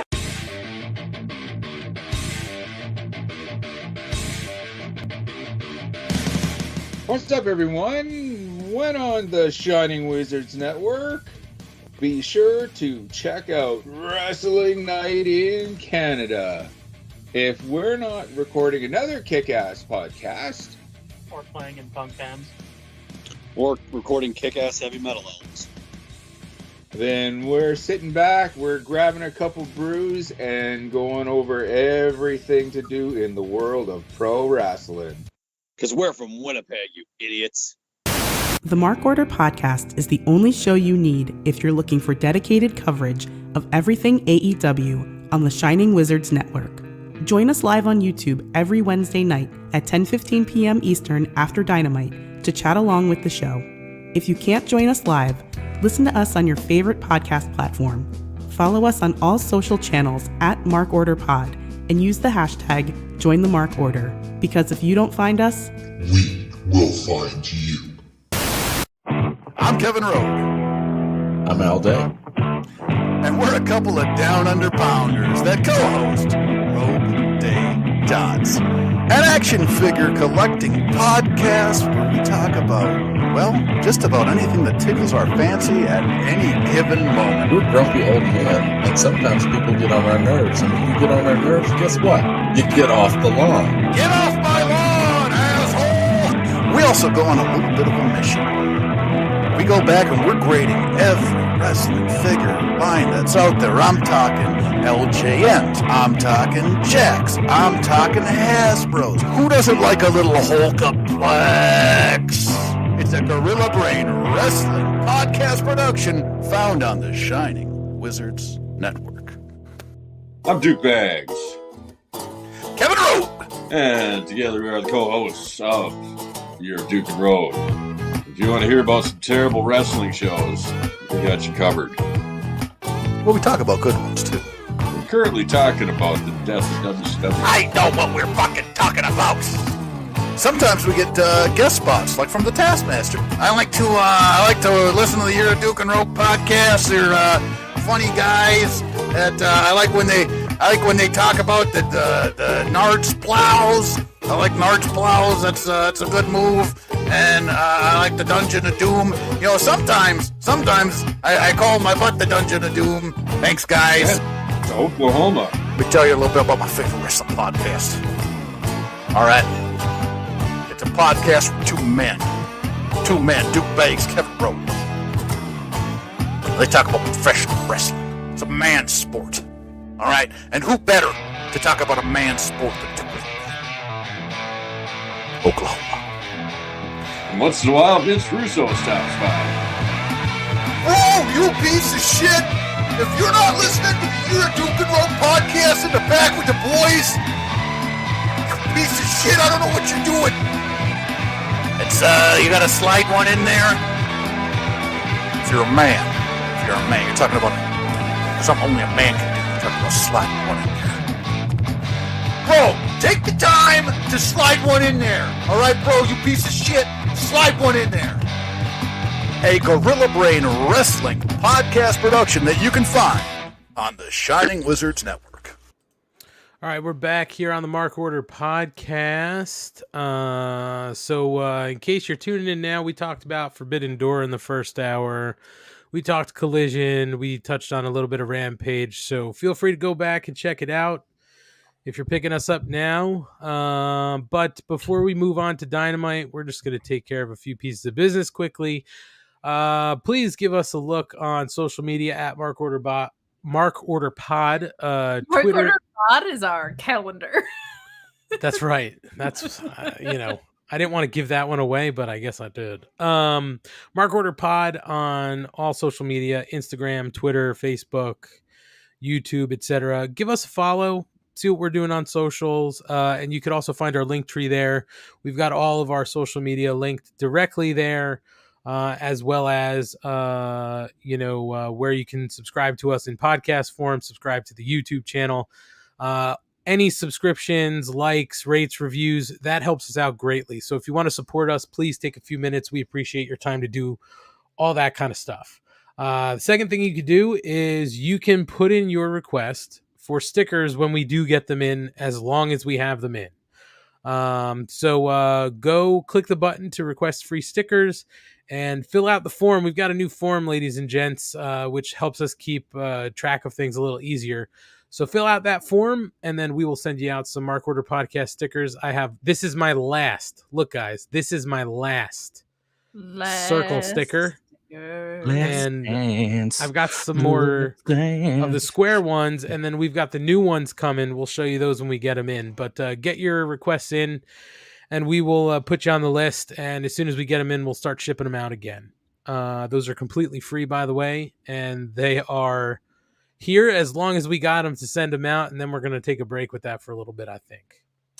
But the other thing you could do is you could head over to Pro Wrestling Tees and check out our official Pro Wrestling Tees store. You could go to the link tree in our bio and go there directly, or you could go to prowrestlingtees.com/markorderpod, or you could just search Mark Order Podcast on Pro Wrestling Tees, and you will find us. And you can order one of our 4 shirts, 2 single prints, 2 double-sided prints, whatever you like. And don't forget, as Kate says, if you don't order a shirt, you don't support women. So there you go. So we appreciate you guys. Any money you spend there goes right back into this show for all the things we like to do for you guys, like getting stickers and putting some production value into this show. I know it doesn't seem like there's a production, but there is. Bro, pay yourself back for the stickers. I'm just saying it on air. At this rate, it's going to take us a long time and a lot of shirts. So pony up, ladies and gents. Let's go, folks. No, but get a shirt if you want to show your support. Yeah, also, actually, we also don't say this, I think, enough. If you do enjoy this show and you have friends out there who listen to wrestling podcasts or recap shows or are really into AEW, please send them our way. It's the least you can fucking do. Like, just annoy your friends so much that they have to check us out, and then they're gonna hate us. But still, just have them come. Remember when Matt was a person on the show? No. So there was this guy for a while named Matt. He's on the Monday Night Gimmick, the D show. Doesn't ring a bell. I remember a guy who fell asleep on the show. That was a different Ryan. Oh, that was a Ryan. Oh, okay. Okay. Ryan. There was this Matt fella. He showed his boobies a few times after a couple of spice margs. Mm-hmm. He also does the Bread Club with a way better host, Kieran, on Fightful Over. Very true. That guy. Oh, Kieran's great. He's Kieran's a true great. New Love Japan Kieran. expert. We love Kieran. It's true. He used to remember he'd always get himself in trouble by wearing t-shirts to the gas station and stuff, and people would be like, "Oh, sick," and he'd be like, "Well, I have a podcast if you want to learn about it." But Matt doesn't like to talk to people, so it was a real catch-22. We should make a Who's Matt shirt. My mic wouldn't unmute. Yeah, we should. Most people, I think there were, just so you guys know, we do see when people leave comments and stuff like that, so you guys might not know, but every once in a while I'll go into the Anchor and you can see people who comment or stuff like that, or if we put a poll up on Anchor and it goes out to different places, you could see all that stuff. There were a few comments. I don't remember who left them, but they made me laugh so much. Someone said, "Who is this fucking guy? Get him out of here." And it was definitely a Matt episode. And then we must have talked about it on the next show, and they responded something like, "This guy sucks. Get him out of here. Thanks for reading. Thanks for seeing my comment," or something. It was Damn. funny. You guys found my burner. I mean, what? I don't read comments. So I also need to do this quickly, and I'm gonna do this to myself. It's that time. I did mention stickers, and I do see somebody popping up. I would like to continue going with this. If you guys don't mind, I'm gonna look here again, and I'm going to say I need to send my sincerest apologies out to one Jesse Ozog. And for those who don't know, little Mark Order Pod context. Jesse Ozog requested stickers. It came sort of on the back of another request. I missed it. He waited weeks for his stickers, and I had plenty of stickers. And I just need to say, from the bottom of my heart, it was unprofessional, and I can only hope to live each day trying to be better. And I truly apologize for the unprofessionalism to Jesse Ozog personally. It will never happen again. And the only reason people will be waiting now is because now we're so over. Jesse Ozog was in way from the start, but we're so over now that we've run out of stickers. I'm glad that Jesse got his. The rest of you guys will have to wait till they come in. And Jesse, something I can do for you. I'll make sure you get the new stickers when we get them. I'll make sure. Thank you. So that being said, I will move on, and we will try to continue to be professional. I'm going to try to move on with this show, not moving on from what I said about trying to be more professional. That is something that you should carry with you every day for the rest of my life. Yeah, it will be something that I will try. We are a highly professional show. I mean, I didn't spend our break, singing along to Collide to entertain anyone who was watching in the off-screen boxes. No, I prepared for the second half of the show. I don't shout on a weekly episode that I want to fuck a birthday boy. It's true. So, guys, let's talk about Dynamite. Fall down sometime. Dynamite was back in Washington, D.C., where it all began. And they lead off this show. Honestly, I didn't think this was going to lead it off. Adam Cole versus MJF. And this was a championship eliminator match. So if Adam Cole wins, he gets a shot at the title against MJF. And we're off to the races. I have to say that one of my favorite things here, I don't know if you guys realized, MJF's elbow pad. Did you guys notice that? Okay, good. Kate's shaking her head. For anybody listening who maybe didn't notice, MJF's elbow pad said Vince was right, which was just so fantastic. That's a good touch. MJF also in super heel fashion, going into the crowd, grabbing I could only imagine was a $25 bucket of popcorn, and dumping it on the person who he took it from, as well as everybody around them, and then went up to somebody. Quick. What's that? I don't want to interrupt, but I think we need to do something here. Someone was asking for an apology for being put in timeout, so they've been put in timeout. Thank you. Did you take care of that, Ryan? Did you? We don't run a sloppy shop around here. I don't know if it worked or not. We'll see. Well, I think maybe it did, but I'll just double down on it just in case. So after MJF dumped the popcorn, he also went up to somebody else in the crowd. And I guess a gentleman and his lady friend were jawing at him, and he swatted the hat off the top of this fella's head. Really great heel work out of MJF. He doesn't mind doing it. And this match was fantastic. Cutting towards the end of this match, MJF is trying everything he can do to not lose this match. Adam Cole will not give up. He gets a rope break in towards the end. MJF, again, sort of tries to cheat. The referee gets bumped out. And MJF passes the championship belt to Adam Cole, drops down, and then can't take advantage of that because Bryce did not turn around to see Adam Cole holding the belt because he was still down. So MJF sort of fucked it up. And he still gets hit with the belt, but doesn't go down. MJF delivers a low blow behind Bryce's back. And Adam Cole's down, puts on the diamond ring, goes for the punch, but Bryce stops him. We do get the Panama Sunrise and the boom. 1, 2, bell rings.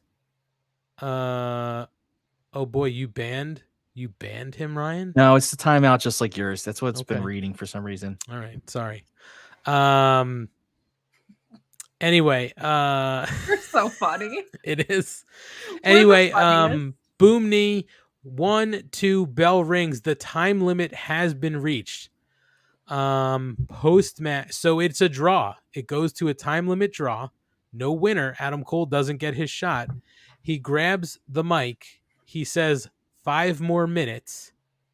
And of course, MJF refuses and leaves the ring. I will say this, guys.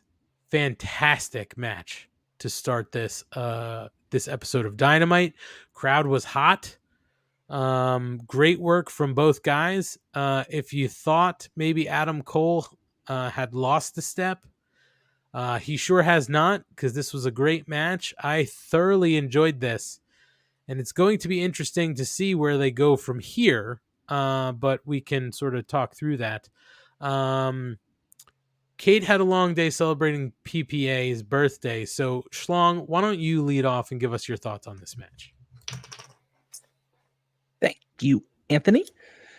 What I liked about this match is, yes, there was a few moments of gimmickry, the belt, the low blow in the ring, but overall, it was just a wrestling match, which I think sometimes, even in AEW wrestling company, they've kind of fallen to the pit of like all their big matches have some weird gimmick or something to it. And this was just two amazing wrestlers having a wrestling match and telling the story in the ring. And about 3/4 of the way through, I can't be the only one who kind of figured out that they were probably going to a draw, because it started to feel that way. But it still was such a great ending to let it get to 2, because there's, obviously we think he'd win, but we don't know if MJF would have kicked out. Like it saves both guys. It was amazing. I'm going to be honest, I liked Bryce catching MJF trying to punch with the ring, because it's one of the few times in AEW where the ref looks smart and being like, I've learned from my mistakes. You do this every match. You distract us and you come back with the ring, and I figured it out. And Bryce, perfect. I don't mean to cut you off, Schlong. Bryce caught him last time too. So the continuity here is great from Bryce, right? Because he was like, he's got the ring. I know he's got it. And he caught him. I agree, because that's one of the things that'll always annoy me in any company. AEW does it, WWE does it, where like the guy pulls the same cheating move every time, and you're like, the ref should know this by now. 1 time, 2 times, whatever. But if you do it every match, like logically the ref would figure this out. So the fact that Bryce has figured it out, and the fact that they keep giving Bryce MJF matches, is another good little story detail of like, well, he knows MJF's tricks, so he's going to be the referee for his matches. Oh, I can't wait to see that one-on-one match, or maybe I guess it has to be a mixed tag match. It might have to be Bryce and 2 women. Yeah. You could throw Britt Baker in. Oh, perfect. Yeah. Okay, let's do that. But it was amazing otherwise. Yeah, loved it. The only complaint I have, and it's kind of nitpicky, man, again, I do a lot of shows. I'm so fucking sick of ref bumps, man. I'm so tired of ref bumps. And I feel like when MJF and I think it was Moxley, might have been MJF and Jericho, when he did the Eddie Guerrero spot the first time in AEW, that was like the first time I'd seen it in years. And I feel like now I've seen it a lot. Like, because WWE wasn't really doing it, and now they've done it a couple times, and it happens in AEW a lot. It's kind of like the tax in the mouth spot where we were like, it loses the luster when you've seen it that many times. Now, I like that it didn't work this time. That's a nice different twist, but I'm like, fucking A, like, I like when a wrestling match is just a wrestling match. Sometimes, especially because it felt kind of unnecessary, right? Like there's other ways to progress the same story, and they did it other ways. The ring work was phenomenal. The only other nitpick I have about it was when MJF went through the table, something about his cell was off, because it was really, really clean, but he looked like he had bumped really hard and like took him out as much. And I'm not saying being the guy to go through the table doesn't hurt, but it was like he didn't get knocked around that much. That was a clean fucking elbow. So that just looked a little bit weird, but other than that, I thought it was great. That like the half hatch on the straight jacket German suplex from Cole on the apron to MJF was nasty. And overall, I feel like this was one of the most organically built time limit draw matches I've ever seen. Like, commentary did a great job of not being too heavy-handed about the clock on it. It's still, even though I knew where it was going, because you didn't know that was going to be the finish necessarily, it still caught me off guard. And it was like really, really well executed by everybody involved. I like Bryce being a smart ref too. I know I made the Aubrey joke, but I like that he thinks a step ahead of heels, or at least is smart to the tricks that they consistently pull. So I really, really liked this. I felt like it was great. Other than those two very kind of more minor complaints, I really, really liked what we got out of this opener, and I loved that it opened, and I loved that it had it went the full time. Like, it was really nice to just start off with like hot wrestling for a substantive match. A lot of HBK tribute spots in there that I thought was really fun, because Adam Cole always just felt like a mini HBK. This was a blast of a start to what ended up being a really fun episode for me. It was weird to start with not Orange Cassidy too. Yeah, I mean, for Shocking sure. upset. I would have thought that this was going to open with, that 4-on-4 tag match, so it was great to see them start really hot with this match. It caught me off guard, honestly, and it kept me invested. So I really like this. Kate, I'm with you on the ref bumps, but in this case, I like that it played into the fact that he didn't get to cheat. You know what I mean? Sure. So it's sort of like it was a little bit different. But you're right. We're seeing a lot of ref bumping lately, and maybe we take a break from that. But moving on, we do get that hype reel from CM Punk on his return on the Saturday Collision. We talked a little bit about that in the opener, but he basically said, I've got a lot it was something to the effect of, I've got a lot to say, and I've got a lot of things I want to get off my chest. There you go. See, I don't hate you, John. I don't even dislike you. I do like you. It was a little pipe bomb reference. I liked it. Okay. Well, I like the idea. I do like them sincerely leaning into like, hey, you never know what this guy's gonna say. You might want to tune in on Saturday is a good game plan. I think that's really smart. And I love like bombastic CM Punk, but sometimes when his delivery is that like quieter, more menacing delivery, I'm like, God, that guy's fucking good at this. Like, when it's just the like very conversational, it's a lot more intriguing to me. Well, tune in Saturday to see the return of CM Punk on Collision, but we'll see what he's got to get off his chest. I don't know if he'll say anything episode 1, but perhaps episode 2 they'll have him come out and talk a little bit. We move on to Sammy Guevara getting interviewed in the ring. He says it's... Sorry. Sammy Guevara. Thank you. And he says it's been a hell of a ride the last few months, from highs of announcing his wife's pregnancy on pay-per-view. By the way, it's a girl. To the lowest of lows by failing to become the world champion, but the goal's always been the same. Now his wife will be by his side with the baby in one arm and world title in the other. But before that happens, he has to make some really tough decisions and make some changes in AEW, and that brings Darby Allin out. And Darby congratulates him on the baby. Congratulates, yes. And says he knows he got beat and he doesn't want a title match. He'll start from the bottom. But if you listen to the people, it sounds like they're starting to like Sammy again. And that draws some cheers. Kinda. But what's that? Kinda. He was like, it's a girl. And people were like, boo. I was like, Jesus. Well, when Darby... Can I interrupt real quick? Yeah. Sorry, I didn't want to forget this, and I want to acknowledge that we have a person in the chat who I guess is someone who watches Kate's Tuesday show, because SGS Yellow Boy. And I wanted to say that their surgery went well. That's awesome. And they're on meds and they somewhere else said they're on meds cancer. Cancer, yeah. Yeah, so glad surgery went well. He had a tumor taken out of his leg. I'm glad. I'm glad it went well, man. And apparently Scott George, one of our regulars, has beat cancer, I think twice. So good on you, Scott. I'm glad you did. And I'm just glad everybody's doing well. And I didn't want to forget to say that. So good Fuck news. Cancer. Yeah, seriously. Sorry, Ant. I would have forgotten. It's okay. I would have been. It's all right. But they're starting to like Sammy again. Darby has one question. Is Sammy going to stand on his own 2 feet or live in the shadow of the JAS? He and Sting view each other as equals, and he tells Sammy he doesn't have to answer right now, but he thinks he knows the answer. And that brings out Chris Jericho. And he tells Allin to mind his own business and tells him to stand in the corner quietly while he confronts Guevara.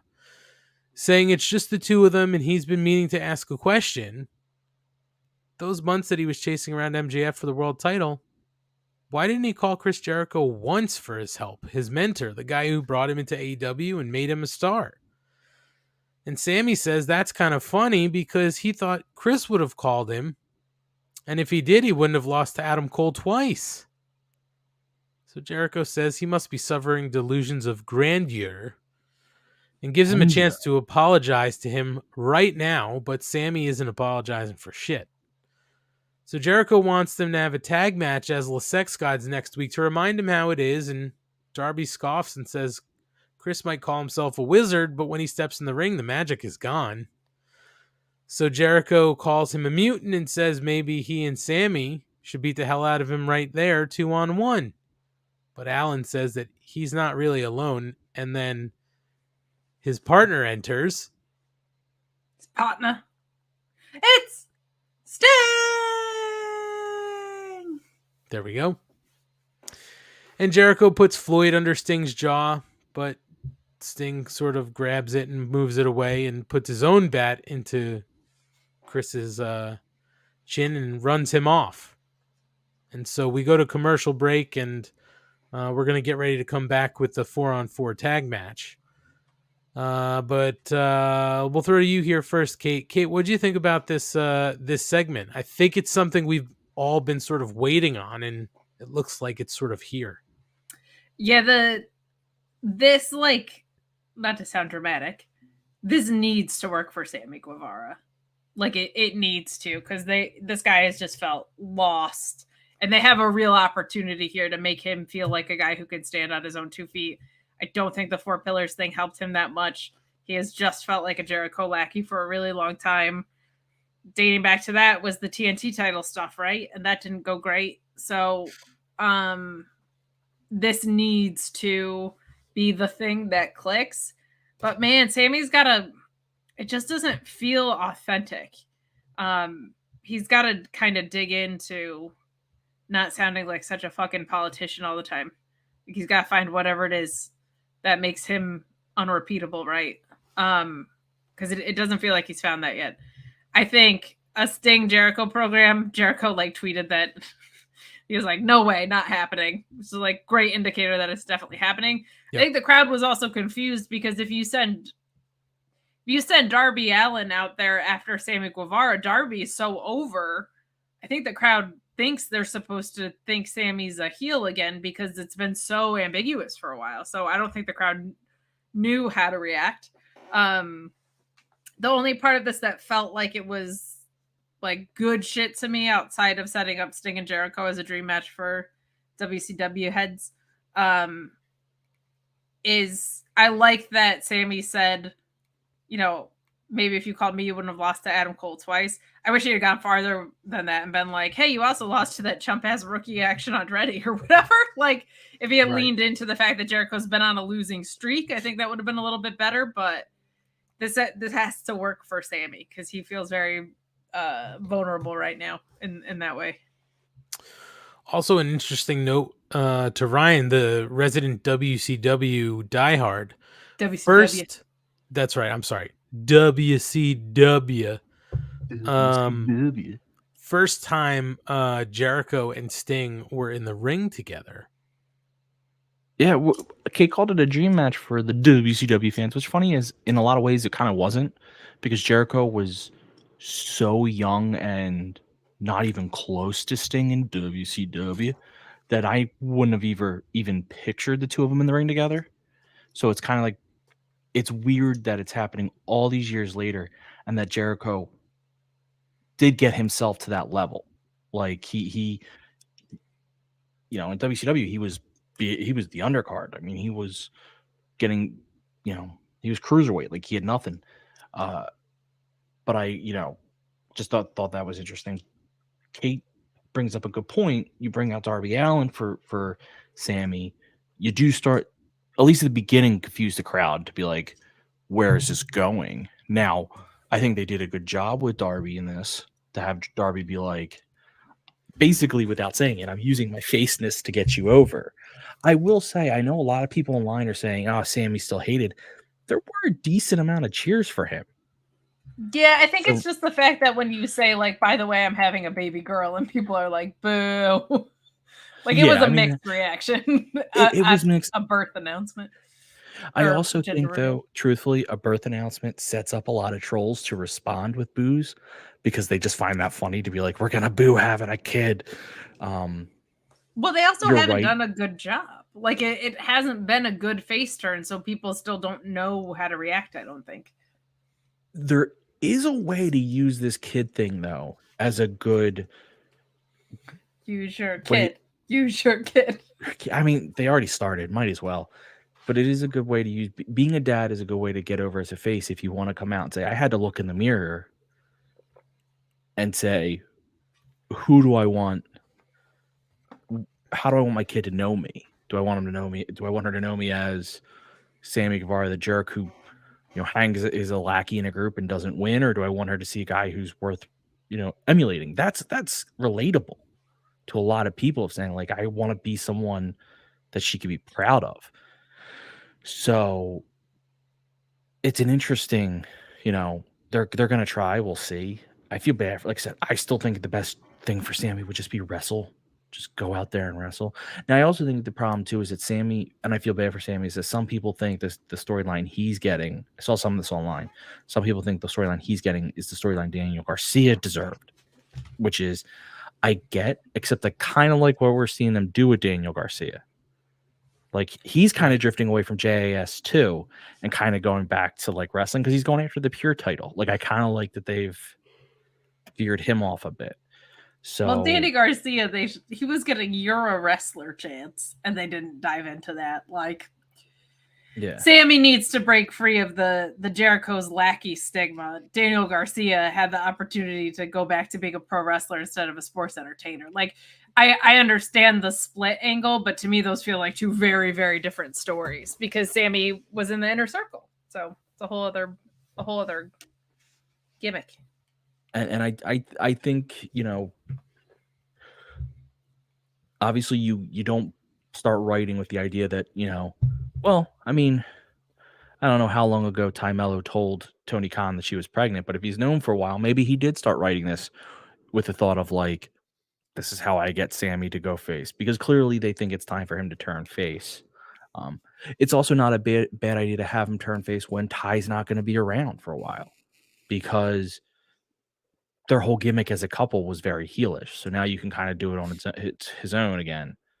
But I just think they need to go back to like, I want to be a good man she can respect and be proud of. And you're going to see me out here every week working my ass off. Maybe he should go to Collision. Well, no, there's a problem there. Nope, he's got to stay on Dynamite. But even still, just have him do matches every week for a while. Even if there's not a storyline to most of his matches. Let the fact that he's out there wrestling be the storyline. I don't know if I ever told you guys, but if Little Money's up when wrestling's on and he sees Sammy Guevara, he goes, "Close your eyes, it's the Smoochers." And we're like, no, don't worry. He thinks it's so gross. It's the Smoochers. The Smoochers. Guys, it might be dead. I can't get it to flip open. Oh no. It's okay. It's okay. Don't worry about it. I need blue shoe. Shameful. I had to do it manually. It's not the same. Like the rest of my life.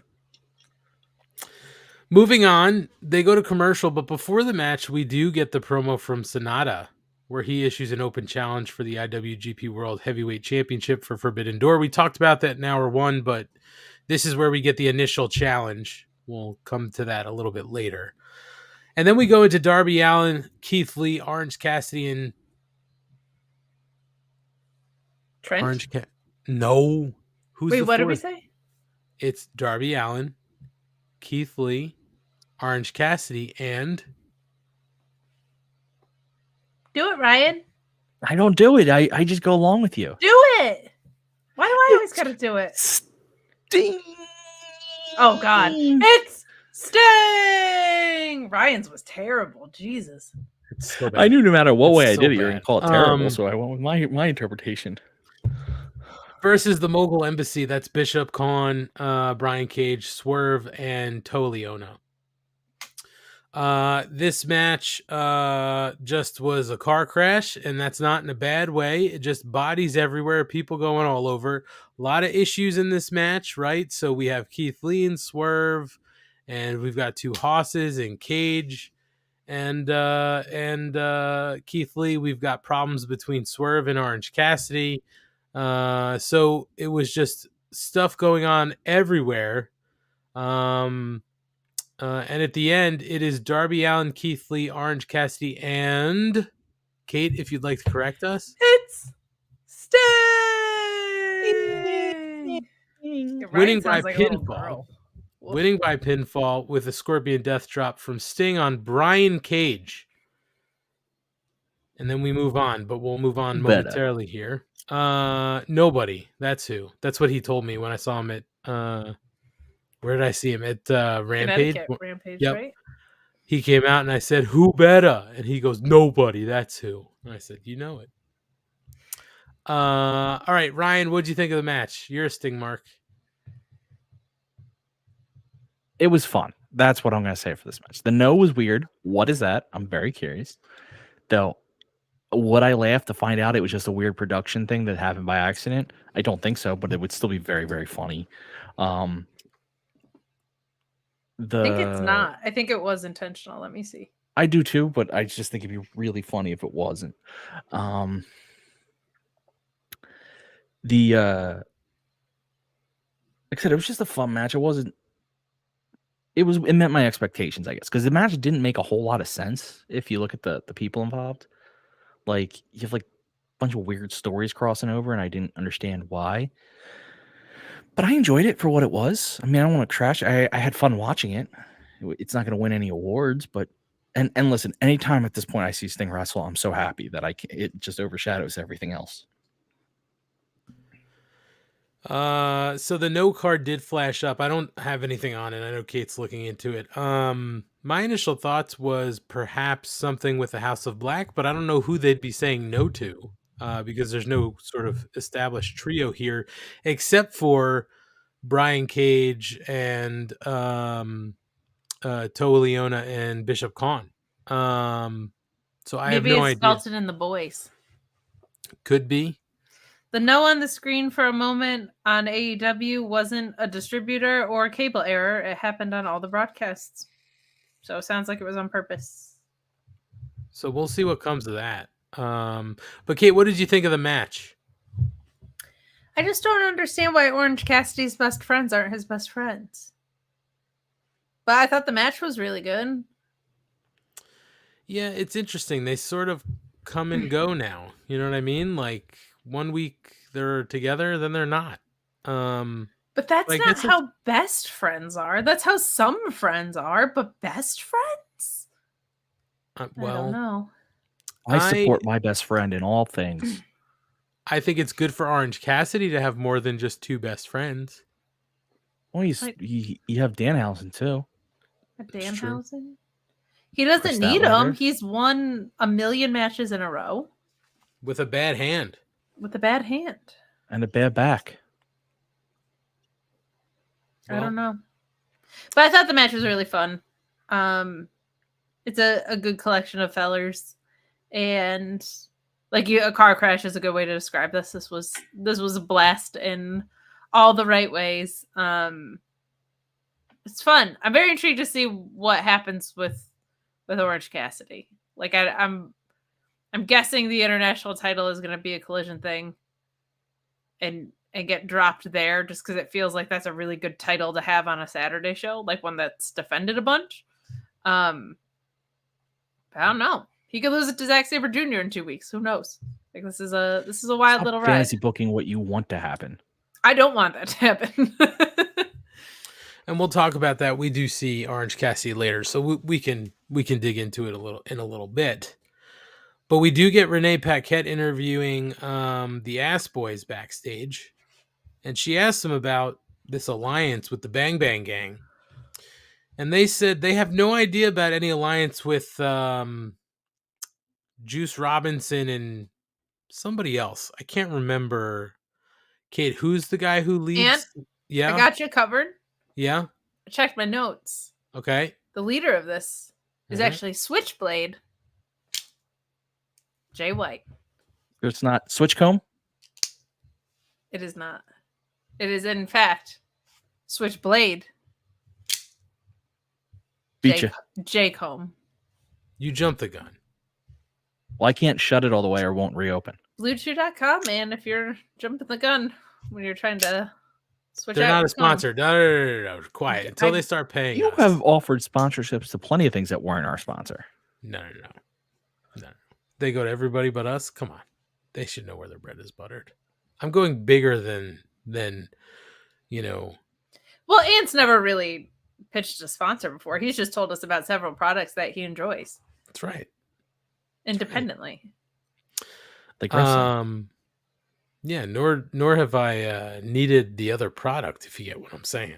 Hello. Me neither, but for different reasons. So the Guns have no idea about any alliance with Bullet Club Gold, and they talk up how they're the best brother tag team in AEW, and they throw the challenge out to the Hardy Boys for a match next week. So that's something.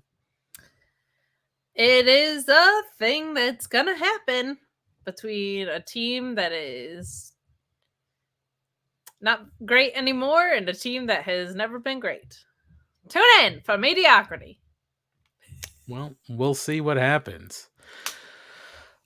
We move on. Oh, no. How dare you, Kate? Okay. You yourself said it. They're former tag team champions. And you said it was weird that they were champions. Unless you can produce that audio in the next 10 seconds, I what the don't heck, believe man? it. I'm not that fast of an editor. I think it's wrong to judge them as mediocre. I think they are the best brother tag team in AEW. Tell me a great, not a good. Tell me a single great ass boys match. We've been over the fact that I have a goldfish brain when it comes to matches of any sort. I can't. Kate, Can you name me a great MJF match? Tonight. Yeah, I'll go tonight. There you go. Danielson tonight. Yeah, but they didn't wrestle tonight, so I couldn't say the Guns tonight. Okay, we reference the great matches by MJF a lot, so I know them by name. I couldn't tell you a thing that happened in any of them. Seems like you're really bad at this then. Anyway. The Gun Club sucks. Moving on. We move on. I'm gonna comb the shit out of you. Not with that limp thing. It's backed. It got its blue shoe. You might as well try to comb her hair with a dead fish. It's not going to work. Jake Hager versus Wardlow for the TNT Championship. And Hager rushes Wardlow during his entrance. We get the bell. And we get our match. Wardlow wins by pinfall with the Powerbomb Symphony, retaining his TNT Championship. Post-match, Christian Cage and Luchasaurus are on the big screen cutting a promo. We don't get the first part of it because they're having audio production issues. But basically, he wants to know what Wardlow will do when his daddy isn't around to help next week. And the camera pans down to show a bloody Arn Anderson sitting on the stairs. I think they made mention of possibly throwing him down the stairs, and he's an old man, dear God. And Wardlow runs off to the back to try to save him. So that's when we get the announcement that we are going to have a match next week, this week on Saturday. Wardlow versus Saturday. Ooh, that could be a song they use for the title. It doesn't have Collision. Right? Though I still like, even the best fall down sometimes. True. This is a real question. This is going to tell me a lot about you. If they were to use Saturday Night's All Right for Fighting, if that's the real title, it just might be Saturday Night. I don't know. It might be Saturday Night, parentheses, All Right for Fighting. Whatever. Which version do you use? Do you use the original Elton John version, or do you use Canadian rock legends Nickelback's cover version? You go Elton John. Ryan is out. Elton Hey, John. you're out Kate on is this also one. out. No. And no. Sorry, Ant. Nope. And They're you're both out. fired. No. So what I think would be really funny if Tony Khan's like, we're gonna use Elton John as our intro, and then it's like Crocodile Rock. No, you use the Nickelback version if you're gonna use it. Sorry, Ant. You're done. I'm not even a music guy, and I know you're out. Are you kidding? No. You do the Nickelback version. No, Jesse Ozak's got it right. You owe him another apology. Nobody knows fun. That's all that's telling me. Is nobody knows fun. Elton John is fun. I'm sorry. He remembers when rock looks like was the pro young. wrestling podcast knows fun and knows music. It's Nickelback. Thank you. Incorrect. And for someone who brings the fashion as much as you do, the fact that you would betray Elton John like that is harsh. Sloan might have said use Candle in the Wind. Well, Elton John has like 10,000 candles in the wind.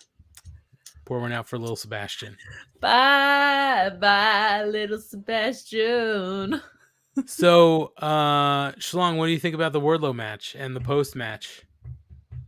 I mean, the match was what it was. They have not helped themselves with Wardlow, or should I say, helped Wardlow. I'm interested in the post match. I think Christian is such a good heel. I'm loving everything Christian does. I kind of want Christian to win the title. Would have been nice if we could have fucking heard the post match. The whole thing, at least, yeah. God, I heard it. There was Not there was like a good 30 seconds of it that was just muted. Oh, maybe I wasn't paying attention. I thought I heard the whole thing. Yeah, they No, actually you weren't. showed the screen. Christian was moving his mouth and no words were coming out of any speaker. And then they went back to the ring to show Wardlow. And I think commentary even said, well, he's saying something, but we're having audio issues. And then it started working. You know what? You're right. Sorry. I'm thinking. I thought I'm old goldfish brain over there. Do better. We're a professional podcast. No, we're not. We don't get paid. We're trying. That's right. No, I know. And when I Kate, see money, we'll be professionals. Kate, that's right. We don't get paid. Right. Yeah. No, you and I definitely don't take any money home from this at all. That's never happened. Fuck with a guy with a man with a switch comb. Yeah, I'm actually very okay with that. Mm-hmm. I don't. Good for Jake Hager, man. I hope Wardlow on Collision gets an actual title push. Like, this is. I like the Christian and Luchasaurus story, but like, I was not like, oh, sick, Wardlow and Jake Hager. Remember their work shoot fight the first time and how great it was? Yeah. Whatever. Just get us to Luchasaurus and Wardlow. It's fine. Well, you're gonna get it Saturday. You are gonna get it Saturday. Moving on from this, we go to a video of the Ace, not the Space Ace. I'm sorry, not the Space Ace. Mr. 0-6 in AEW. That guy. Seriously, what are we doing? But the Ace, Hiroshi Tanahashi,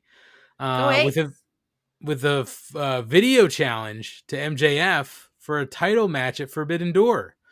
So the Angel, Renee Paquette, goes to the trainer's room where MJF is being treated after his match. And MJF is, she asked him about the match, and MJF's confused. He says, nope, to the match, and it wouldn't be the first time that he no-showed a match. So, sorry, no can do, bud. And we go to break, which I just think is fantastic, because he also says, like, I would really fight some guy from an indie fed promotion. Which is just fantastic. But clearly they said at the end, it has been signed. We're going to get MJF and Tanahashi at Forbidden Door. I just thought this was a lot of fun. Great head of hair on Tanahashi, I think is first and foremost what we have to say. Great head of lettuce. Fantastic stuff. MJF has been burying New Japan for weeks now, which is fun. He did it in the press conference. He said the only guy in New Japan worth a damn was Great O'Khan, which popped me tremendously. This is awesome. This is the perfect guy to be facing MJF at Forbidden Door. I love the reference to the I've been booked for pay-per-views before and not shown up was hilarious. This is the perfect way to set up a match that MJF is pretending isn't going to happen. Schlong, you want to add anything to this? Not really. I mean, Kate. I mean, I'm curious to see how they get around MJF saying no to it happening. But what about Tanahashi's hair? I mean, tonight it was fine. It was great. Fine. They had it down. You guys shit on me. It needed to be combed. For Nickelback? And Ryan saying his hair was okay. I'm shitting on Ryan for this. You're the only one who wanted Nickelback. You're wrong. No. You guys You're need a to bad listen person and you should feel bad. You guys need to listen to more bad Nickelback. hair opinions and bad music opinions are separate. You guys and you're are both fun. wrong. Nope. And Matt's also wrong. Here's my thing with Matt is you can't criticize Tanahashi's hair and give Shota Umino a pass because it's basically the same hair. It's very true. Very true. But he's like, oh, Shota's a young lion. Like, I'm not ready to critique him yet. It's not how this works. But he also doesn't plug us on his podcast appearances. So it's very true.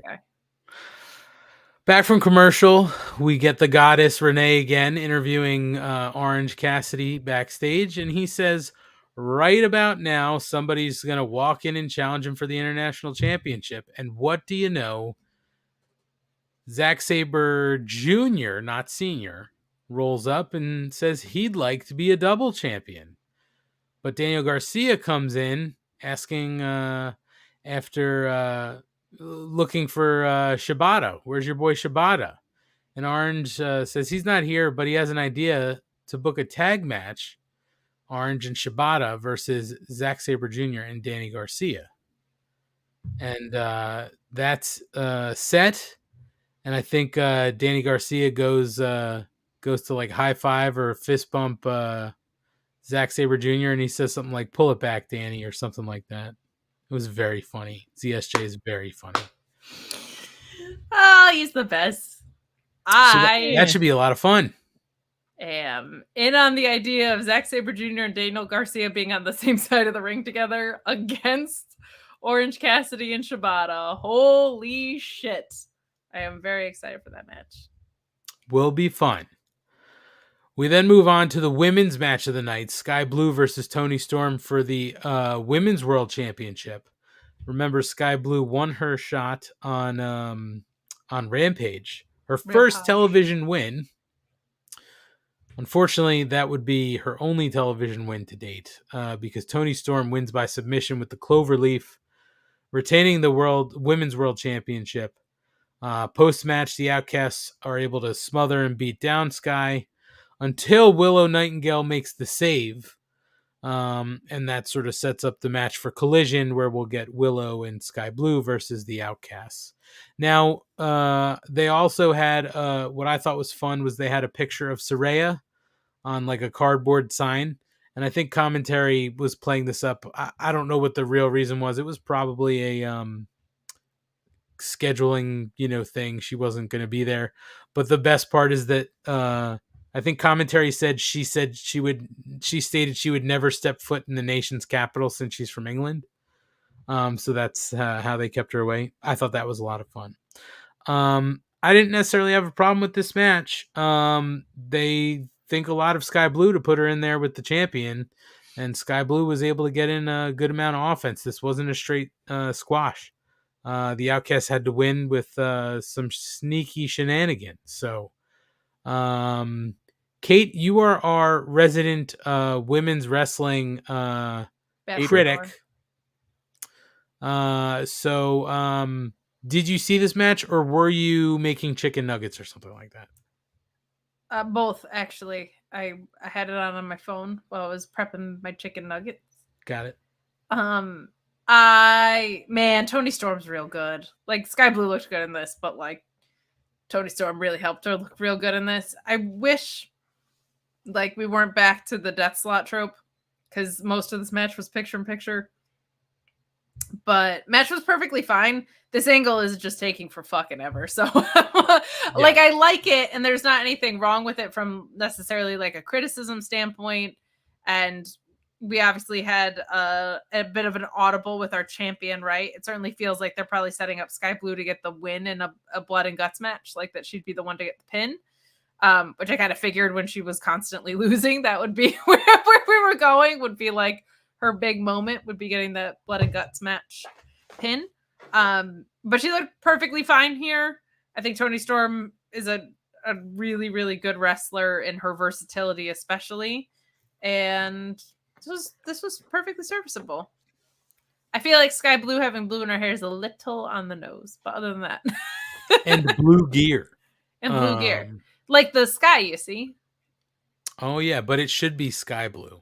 You know what I mean? Like, it's a little dark. It was a little regular blue. More royal, I guess.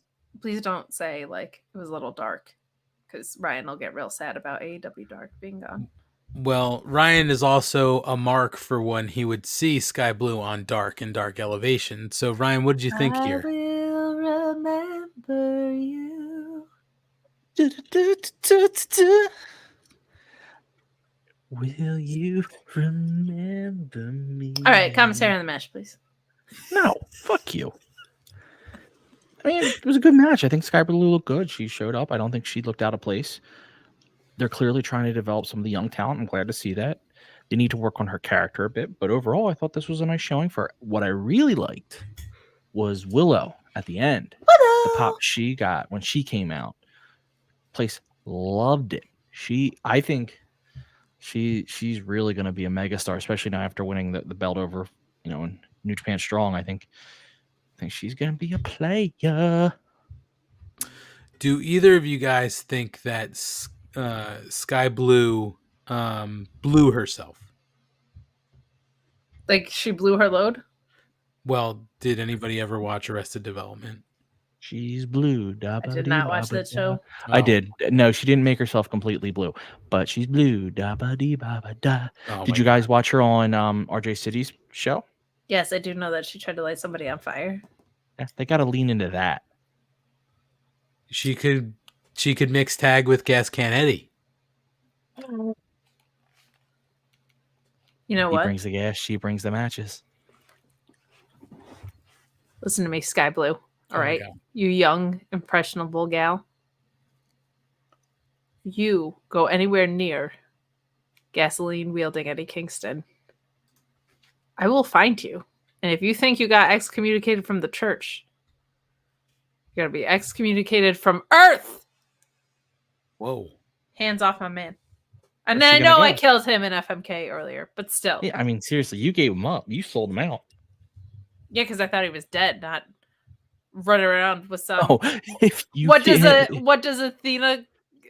Some porcelain trash hussy. Oh, all right. Good call. Thank you. Okay, moving on. We go back to our icon, Renee Paquette, backstage interviewing Jungle Hook, and Jungle Boy says that he's amped up. He feels a little naked without Gold standing next to Hook, so he's accepting Sonata's open challenge for the IWGP World Heavyweight Championship.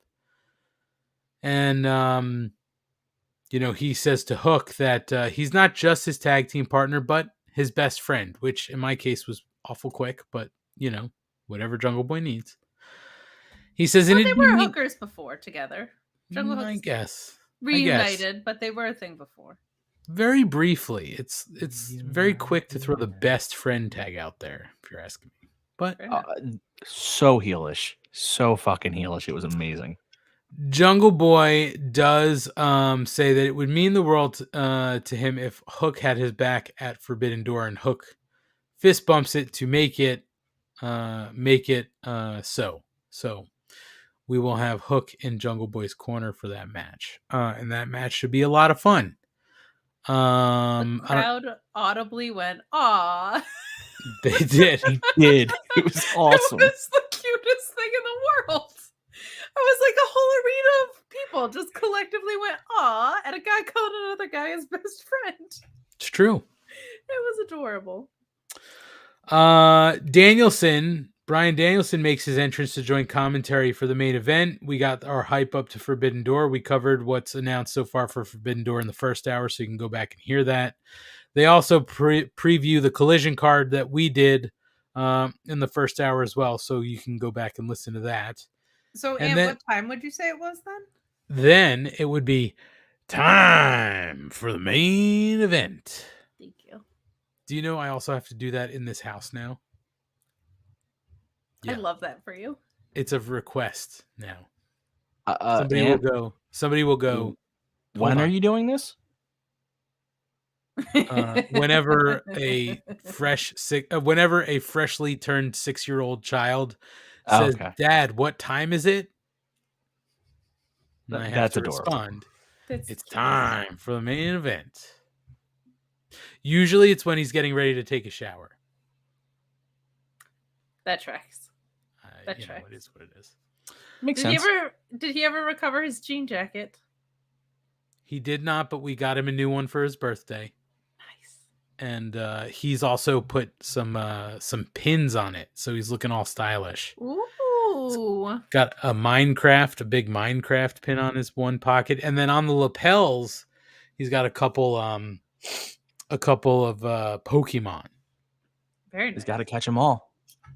He's got 2 of them. I don't know which ones, but they're 2 of them. And he's got a couple other ones that he found, so we're going to have to find places for him. But he's very happy to have his jean jacket, and we will be sure not to lose this one. Dear God, please don't. So anyway, it's time for the main event. Blackpool Combat Club make their entrance, and we go to break. For those who didn't catch it, Moxley was wearing a hoodie for Death Jitsu, and it had fuck on it. I'm sure Warner's gonna love that. Oh, I don't remember what it said, but it said something like "no fucks" or something like that. I think it was no fucks given. Yeah. Yeah, but it was very funny. Gina goes, "His thing says no fucks given," and I was like, "What?" I was like, "Real? Like for real, or is it have like an asterisk?" She goes, "No, it says fuck, clear as day." And I went back and looked, and I was like, "Oh, yes, it does. 0 fucks. 0 fucks. That's There it." it is. So we get the Blackpool Combat Club, which is Claudio Castagnoli, John Moxley, and Wheeler Yuta versus the Hung Bucks. And for those living under a rock, that's Hangman Adam Page and the Young Bucks. And this match also has everything you could have probably asked for. Not as much of a car crash as the 4-on-4, but a lot of crazy spots. And we do come out of this a little bit to my surprise with a Hung Bucks victory by pinfall with the buckshot lariat from Hangman Adam Page on Wheeler Yuta. Not surprised Yuta takes the L here because obviously he's the guy to take the L, but Blackpool Combat Club has been rolling. They haven't really lost anything, so I wasn't sure if they were going to win this tonight. But post-match, Castagnoli gets the beat down on Hangman. Moxley starts to join in. And we get somebody to make the save. It is partner Eddie Kingston, and he's back. And he is fighting mad, some would say. I'm back, partner. He's back. I'm coming down to beat your ass. I'm here. I'm running to the ring. I just got to say this. Eddie's got to lay off the carbs and do a little mo cardio. He looks perfect. Does he? Fucking dare you? He I mean, he has just come surgery, back man. from a surgery. Cut him some slack. He might have some scar tissue swelling up in there. You don't know. It's a lot of swelling. He looks perfect. He's an angel. We're not body shaming. I just said you got to do a little work, a little mo cardio. He looks perfect. Well, he is getting the beat down on Claudio. Yuta comes in, eats a back fist to the future. And then Moxley, he goes to get him from behind, but he hesitates. And that's when Matt Jackson attacks John Moxley, but Eddie pulls him away. Moxley shoves everybody out. And that's when Takeshita runs down to attack Eddie Kingston from behind. So Takeshita's out trying to help out the BCC. And the ring is cleared, but that's when Kenny, by God, Omega appears. And he and Takeshita trade some forearms. And then we get a V-trigger, super kick party, dragon suplex. The BCC comes back in, but they get taken out with super kicks. We get another V-trigger. But it's not all rainbows, lollipops, and sunshine because Will Ospreay is there. And he gets Omega from behind with a kick. Also hits the hidden blade. Ospreay stands tall. And Danielson is applauding from commentary. And that is the show. So Ospreay comes in. Ryan still doesn't know how to do the hand gesture, which could be just as simple as doing the woo bird. But it's okay. Ryan, that's the Zoltan. Do you ever see Dude, Where's My Car? Zoltan. Dude. Is that, here's the church, here's the steeple. Open the doors. See all the people. It's just this. It's Here's this, the Ryan. church. Okay. Here's the steeple. Nope. There's no My people. Is now wondering what I'm doing with my hands. Oh my God. What was And that? she was not happy with what you did with your hands. She just knocked over the tripod with her tail. It's okay, Oh. little girl. Yeah, you're okay. Ryan doesn't know what he's doing, but that's usual. Ryan is Kate will beat you later, don't worry. Well, hold on. That's not what happens in this household. No, it's not. Good girl. We'll beat Ryan. Kate will just withhold food from you tomorrow morning. It's okay. Oh, that is not. There's no animal abuse going on here. Yeah, it's frozen, and that makes it even better. Now Well, you you're were silent. frozen on my side, so all I heard was there's and no. Yes, no, maybe so. There he Hold is. on. Kind of. I don't know what's going on. It's all fine on my end. You are not on our end. Welcome to my world where everything looks normal on your end, but nobody else's. Everything is awesome. How about now? Back to normal? Close-ish. Close enough. We're rolling with it. Well, go ahead. What did you think of the match? You're back. I liked the walkout outfits, the cowboy hats with the fringe on it was really a neat touch.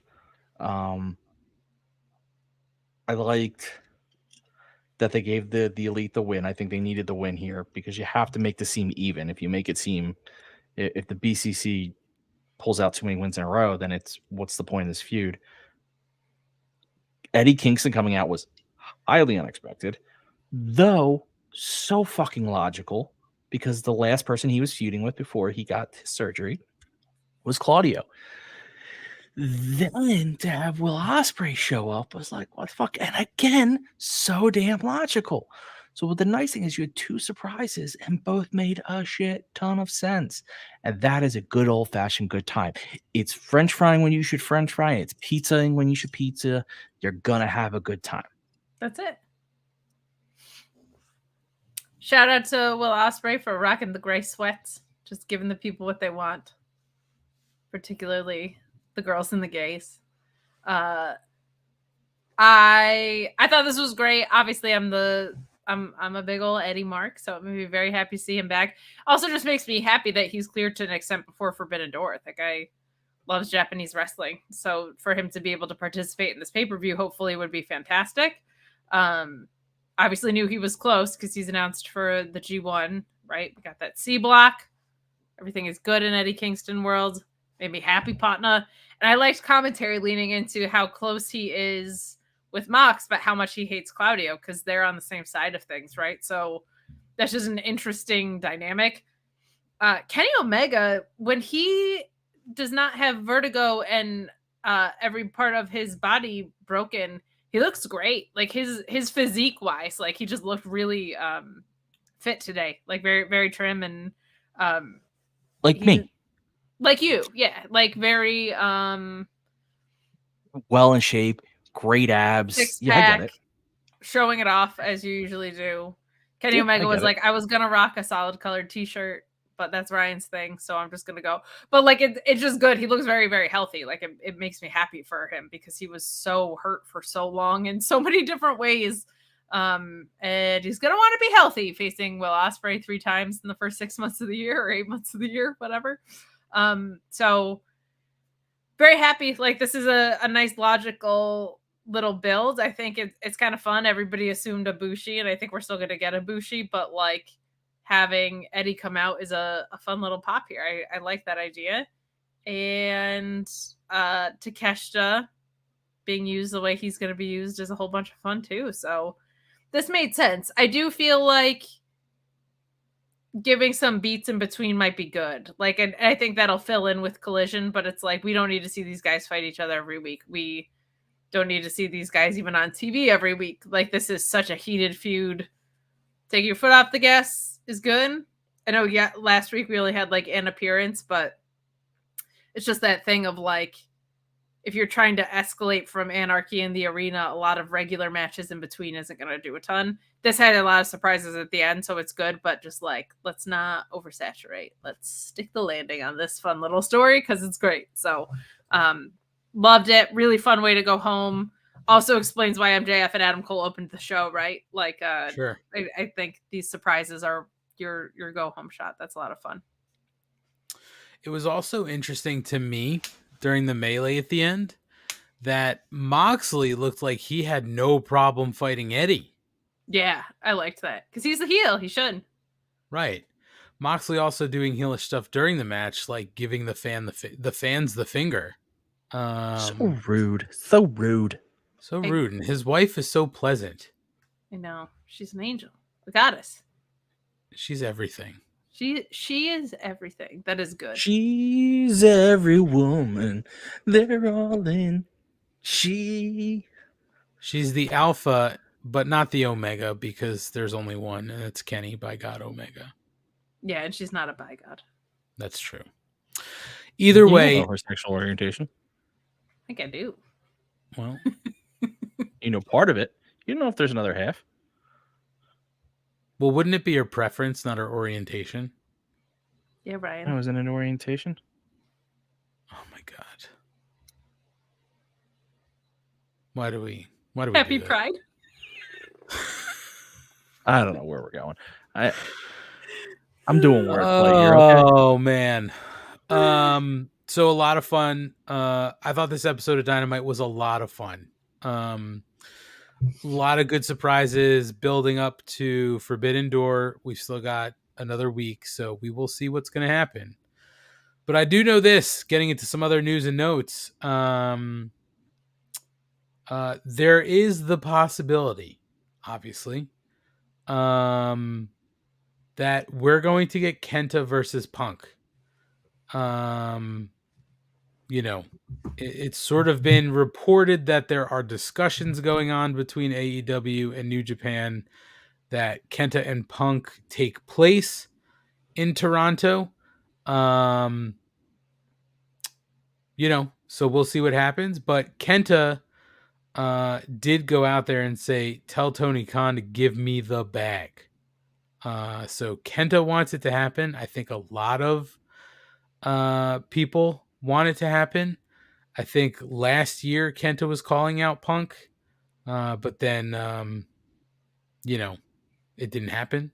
So Kate would probably explode, maybe, if it happened. No, that's right. She said no last week.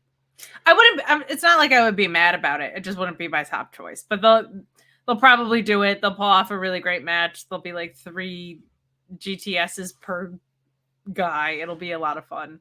And hopefully it'll just clear out this stupid narrative that I hate. Well, and other things that happened over the past week. Ryan, did you play Twisted Metal as a child? Not a lot, because I was not a PlayStation 1 owner or 2 or whatever. I didn't have anything until 4, but I did play it with friends, so I was very excited to see what this game was going to be. Not this game, this show was going to be. Well, the Cock is going to be putting out Twisted Metal, the series, on July 27th. We know we discussed it here. One Samoa Joseph will be playing a character in the show known as Sweet Tooth. Will Arnett will be doing the voice of Sweet Tooth. Will Arnett, for those who might not remember, did the voice of Lego Batman, BoJack Horseman, also Job Bluth on Arrested Development. We got a really short sort of glimpse as Joe in the trailer, dressed up as Sweet Tooth, but there was a full video clip that got released over the past week where we can see Sweet Tooth in all of his glory, sort of in action. So if that is of interest to you, go give it a look. I gave it a look. It looks okay. I mean, these video adaptation things can always go sideways, but we'll see. Good for Samoa Joseph, right? Good for Joseph. Samoa Joa. I thought it looked awesome. It's something I won't be able to watch because I'm a fucking coward, but it looked really cool. What do you mean? Not horror. It looks spooky. Yeah. Isn't that spooky? No, it's like post-apocalyptic death race. Oh, that I could do. Could do. Yeah. And Sweet Tooth is probably the most iconic of all the characters because the way he looks, but he also drove an ice cream truck. Oh, nice. Okay. Yeah. The only thing I will say is it felt like they could have just had Samoa Joe's voice. Like I heard the overdubbing and Will Arnett sounds great, but I'm like, I feel like if Samoa Joe leaned into even just like his natural voice, they wouldn't have had to have gone out of the way to get a voiceover artist. Yeah, no, I don't disagree. But I guess they just want names, right?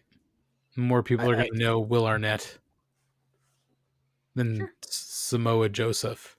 That's on them. He's Joseph. I'm interested, for God's sake. If he has longer dialogue, I'm interested to see the way Will Arnett goes with it, because that might be why. They might have him go like a really weird thing in like long dialogue. Yeah, we'll see. So it also came out this past week that AEW has fired BJ Whitmer from their staff. Who could have seen it coming other than fucking everybody? Never should have been hired in the first place. Well, BJ Whitmer was arrested on June 4th in Boone County, Kentucky on charges of strangulation in the first degree and burglary in the second degree. So they fired him. They issued the following statement. BJ Whitmer has been terminated following his arrest on domestic violence charges. While talent and staff are ultimately responsible for their own personal actions, this behavior is intolerable within AEW. AEW has reached out to offer support to those impacted by his behavior. There were records that showed his bond was set at $25,000. He was released from custody on June 12th, and his case was bound to grand jury, which means that a judge has deemed the prosecutor's evidence sufficient enough to proceed with the next step to seek an indictment from a grand jury. So BJ Whitmer no longer there, but we found out that Jimmy Jacobs is apparently heading to AEW. There's a tie-in there. So obviously we know they've got Collision coming. They've been hiring more creative people. Will Washington, Danielson, depending on who you're reading, has been taking on more roles behind the scenes. And friend of the Elite, Jimmy Jacobs, is going to be, or has been added to the team.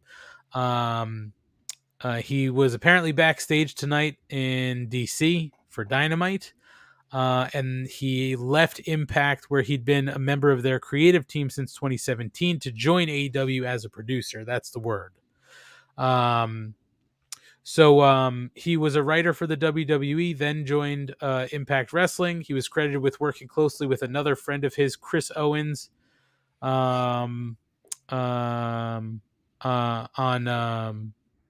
KO's program with Chris Jericho. Jacobs was fired for taking pictures with the Elite, then known as the Bullet Club, when they invaded Raw in Southern California. And prior to that, Jacobs was a wrestler mostly known for his time in Ring of Honor, where he was a 5-time tag champion. He was inducted to the Indie Wrestling Hall of Fame earlier this year. The tie-in here is that BJ Whitmer tagged and feuded with Jacobs in Ring of Honor on the Indies. So we don't know if Jacobs is filling Whitmer's role behind the scenes, but it's probably been in the works for a little bit longer than just, hey, we lost one guy, can you come in? So very well respected from what I understand, Jimmy Jacobs. Very, very like highly regarded for both as a human being and creative mind. What sucks? Apparently, what I saw on Twitter today, if this is true, the replacement for Jacobs over at Impact is Delirious. And that's great for Impact. I was just hoping he would yeah, it's not for, but Delirious has been at Impact for a little bit. But you're right. If he's like escalating up the ladder, that means he's probably not coming back to book ROH anytime soon. But Jimmy Jacobs is great, so that I can't really complain there. At least the stuff I heard he was involved in. And Impact has been one of the better written shows during his tenure. For sure. Yeah, that was going to be my point, is that, for the time he was at Impact, they were doing good stuff. It's a shame that not more people see it. But the stuff in Impact is been good. So, yeah. And hey, AEW hire known fucking abusers, so it doesn't escalate to this point. Heyo. And honestly, I think that's it. I mean, we talked a little bit about Tony Khan doing sort of his Collision sort of media tour. He did talk to Post Wrestling on June 14th, which was today or yesterday, whenever you're listening. And they were able to get some insights from him. Tony Khan was quoted as saying, obviously there are things that happened outside of the ring that you might want me to talk about that I cannot talk about, but I would love to talk about the wrestling show. Clearly, he had sort of been asked about sort of CM Punk and Brawl Out and stuff like that, right? One of the hosts, John Pollock, said that he respected that there's a lot Tony Khan can't talk about, but he did bring up a valid point that many fans might be tuning in Saturday to see what Punk says about the elephant in the room, quote unquote.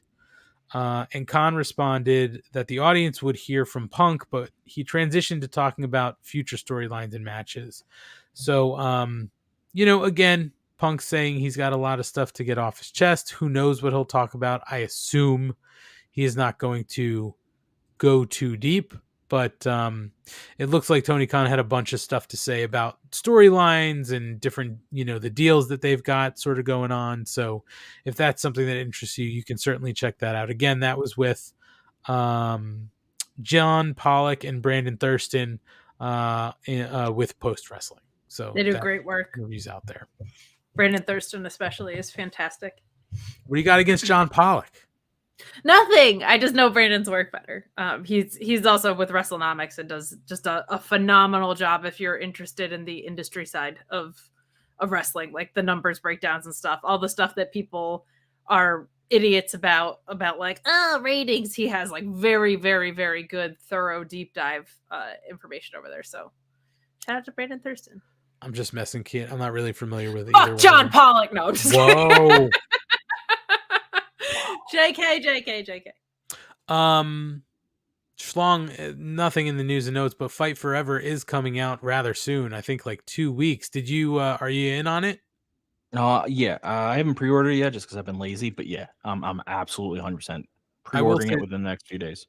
I will say this. I had to go recently into GameStop. As I said, I have a recently turned 6-year-old who had requested a game. So, what game? We actually got him 2 games. He had requested Minecraft and also Luigi's Mansion 3. Great game for kids. Both are great for the kids. He hates Minecraft. Does he really? Well, see, we have a version of Minecraft on the PS5 that you run around and you like fight, guys, like it's not Oh, you have first Minecraft person. Dungeons, yeah. Yeah. And I told him that's not what Minecraft is. And he was like, I really want Minecraft. I was like, okay. And he started playing it and he's like, what do I do? I'm like, I don't know, pal. I've never played this and I barely understand the setup. So like you kind of got to figure it out. Like I can't really help you. So he didn't love it. In Luigi's Mansion, he gets frustrated because he's not great in sort of like 3D, like moving around the screen in 3D. He's not really great at yet. So those games are sort of collecting dust. I will play Luigi's Mansion, but anyway, I have the same habits, and that if I'm not immediately good at a video game, I have no interest in it. Well, the whole point of this, real quick, Schlong, and then I'll take your question. But the whole point of this was, I went in and I asked them because they said, "Oh, we see you have Fight Forever pre-ordered. That don't forget it comes out on the 29th." I said, "Yeah." I wanted to ask, are you guys doing the like Elite Edition or whatever it is? They're not. I think you can only get that direct through whoever's doing it, THQ or AEW or whoever. You can do it on PlayStation as well. Maybe I digital do everything only. Yeah, I do digital only. Simply because I don't have the storage for real games. I know you don't own them, but I just don't have the storage. I'll do it. I'll probably get it on my PlayStation because I use my PlayStation for more the kind of games that aren't as graphic heavy.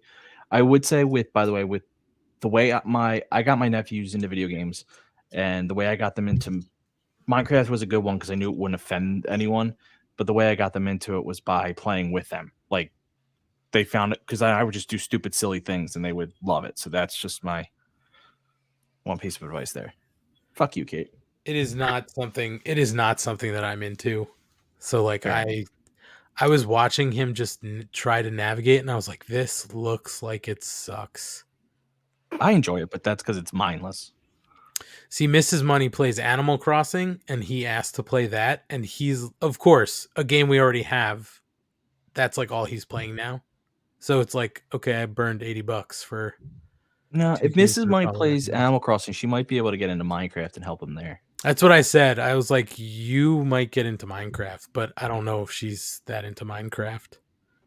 So we'll see. But that's it, guys. That's all I got for news and notes, unless anybody else has something to add. Schlong shaking his head no. Kate looks like she might throw up. No, I just had a hiccup. Okay. So CM Punk's coming back to Collision this weekend. Yeah, we know. Okay. We know. So I'm making sure that we got that in there. Eddie Kingston's in the G1 fighting Shingo. I will have to watch it after the fact, so I'll be avoiding everything until like Sunday night. I guess I do all the spoilers. I'm just gonna mute the chat. I'll be in Boston, so I will not be. Never been, and I'm going for a concert, but I've got tickets to the Yankee game Friday night. I hope it's not going to rain. It looks like there's a chance of rain right now, so I'm like, you're going to a concerto? Ah, sure. Like I know. I know. Chairs? No, I keep those worlds separate. Shameful. So, why don't we wrap it up? Kate, why don't you tell the people where you're at? You can find me at Miss Kate Fabe on Twitter, but you can also find me on Fightful Select on Mondays, the Fightful main channel Tuesday, Thursday, and Friday. That will be switching to a SmackDown only review because the Rampage and Collision reviews are going to get folded into each other. But Wednesdays, right here at the Mark Order Podcast and X-Height Wrestling, not 2 weekends from now, but the last weekend going into July, I will be on commentary. So hang out there. It'll be the last show at the Oakdale Mall, sadly. Bummer. Getting booted. New ownership. So we'll find out what happens next. That's stupid. Because, malls are doing so well that they can afford to just boot people. Oh, yeah, especially in Binghamton, New York. Mm-hmm. Yeah. So you pay your rent through the pandemic. That's how they treat you. Why not? They got their money. Schlong, why don't you tell the people what you're up to? You can find me here every Wednesday at 10:15 talking all things All Elite. Then you can interact with me on Twitter at MarkOrderPod. Just don't be a dickhead. And that's it. And I very much like Schlong can be heard here Wednesday nights on the Mark Order podcast.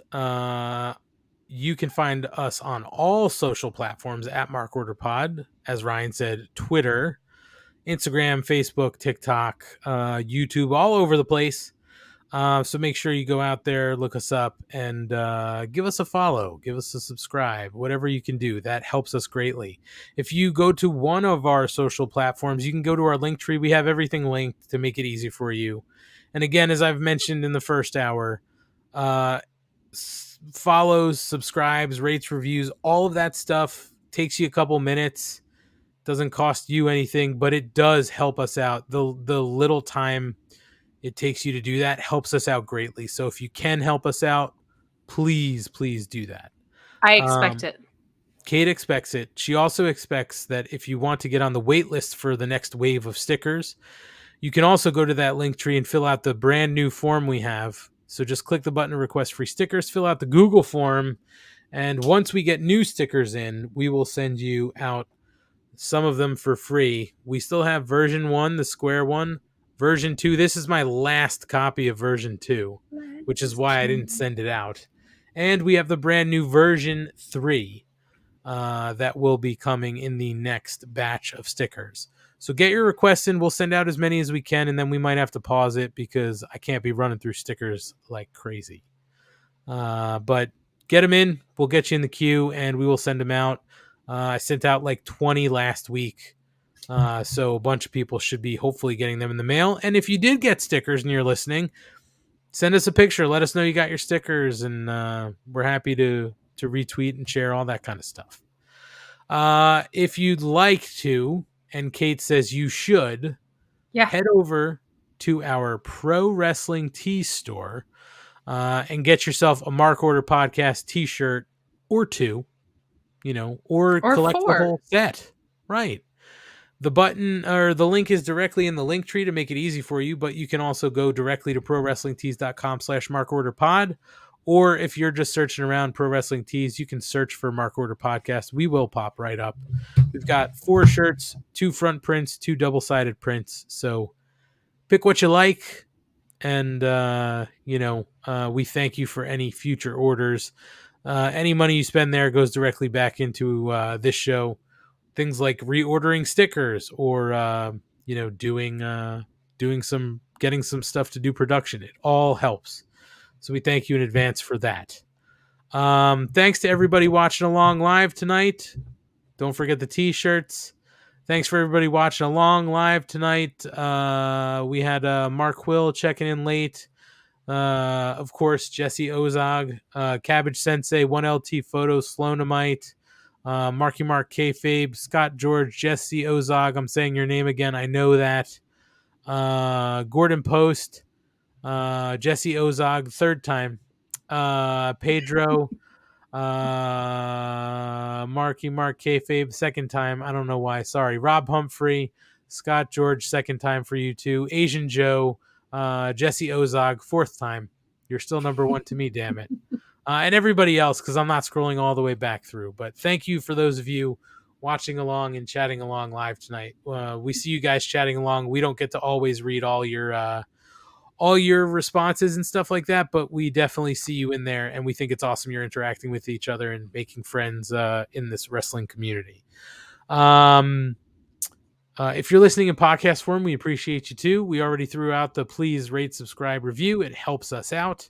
And if you've never checked us out in video form, feel free to go over to our YouTube. All of these videos live on YouTube, so you can check out the archives. Kate, do you have something to say?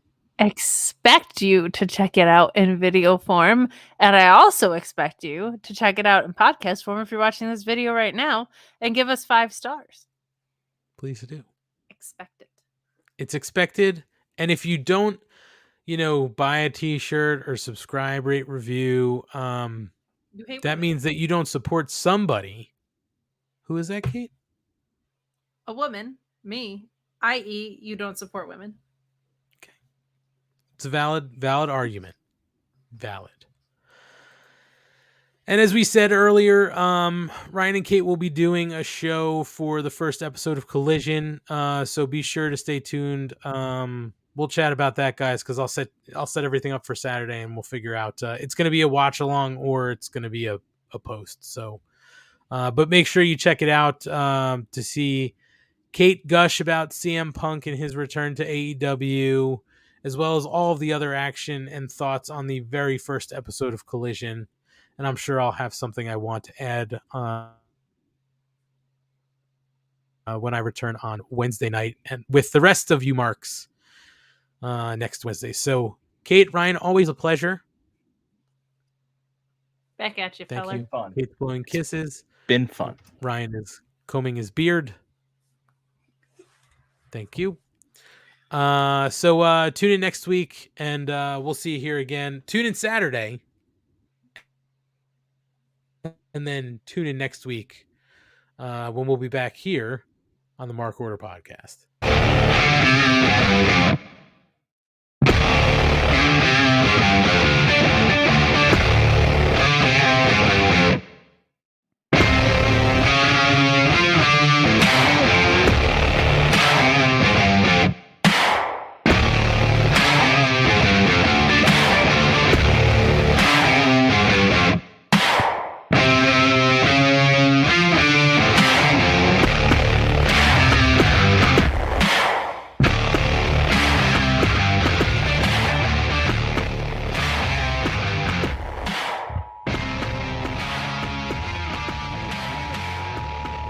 This concludes the Mark Order Podcast. We now return you to your regularly scheduled programming. Join the Mark Order.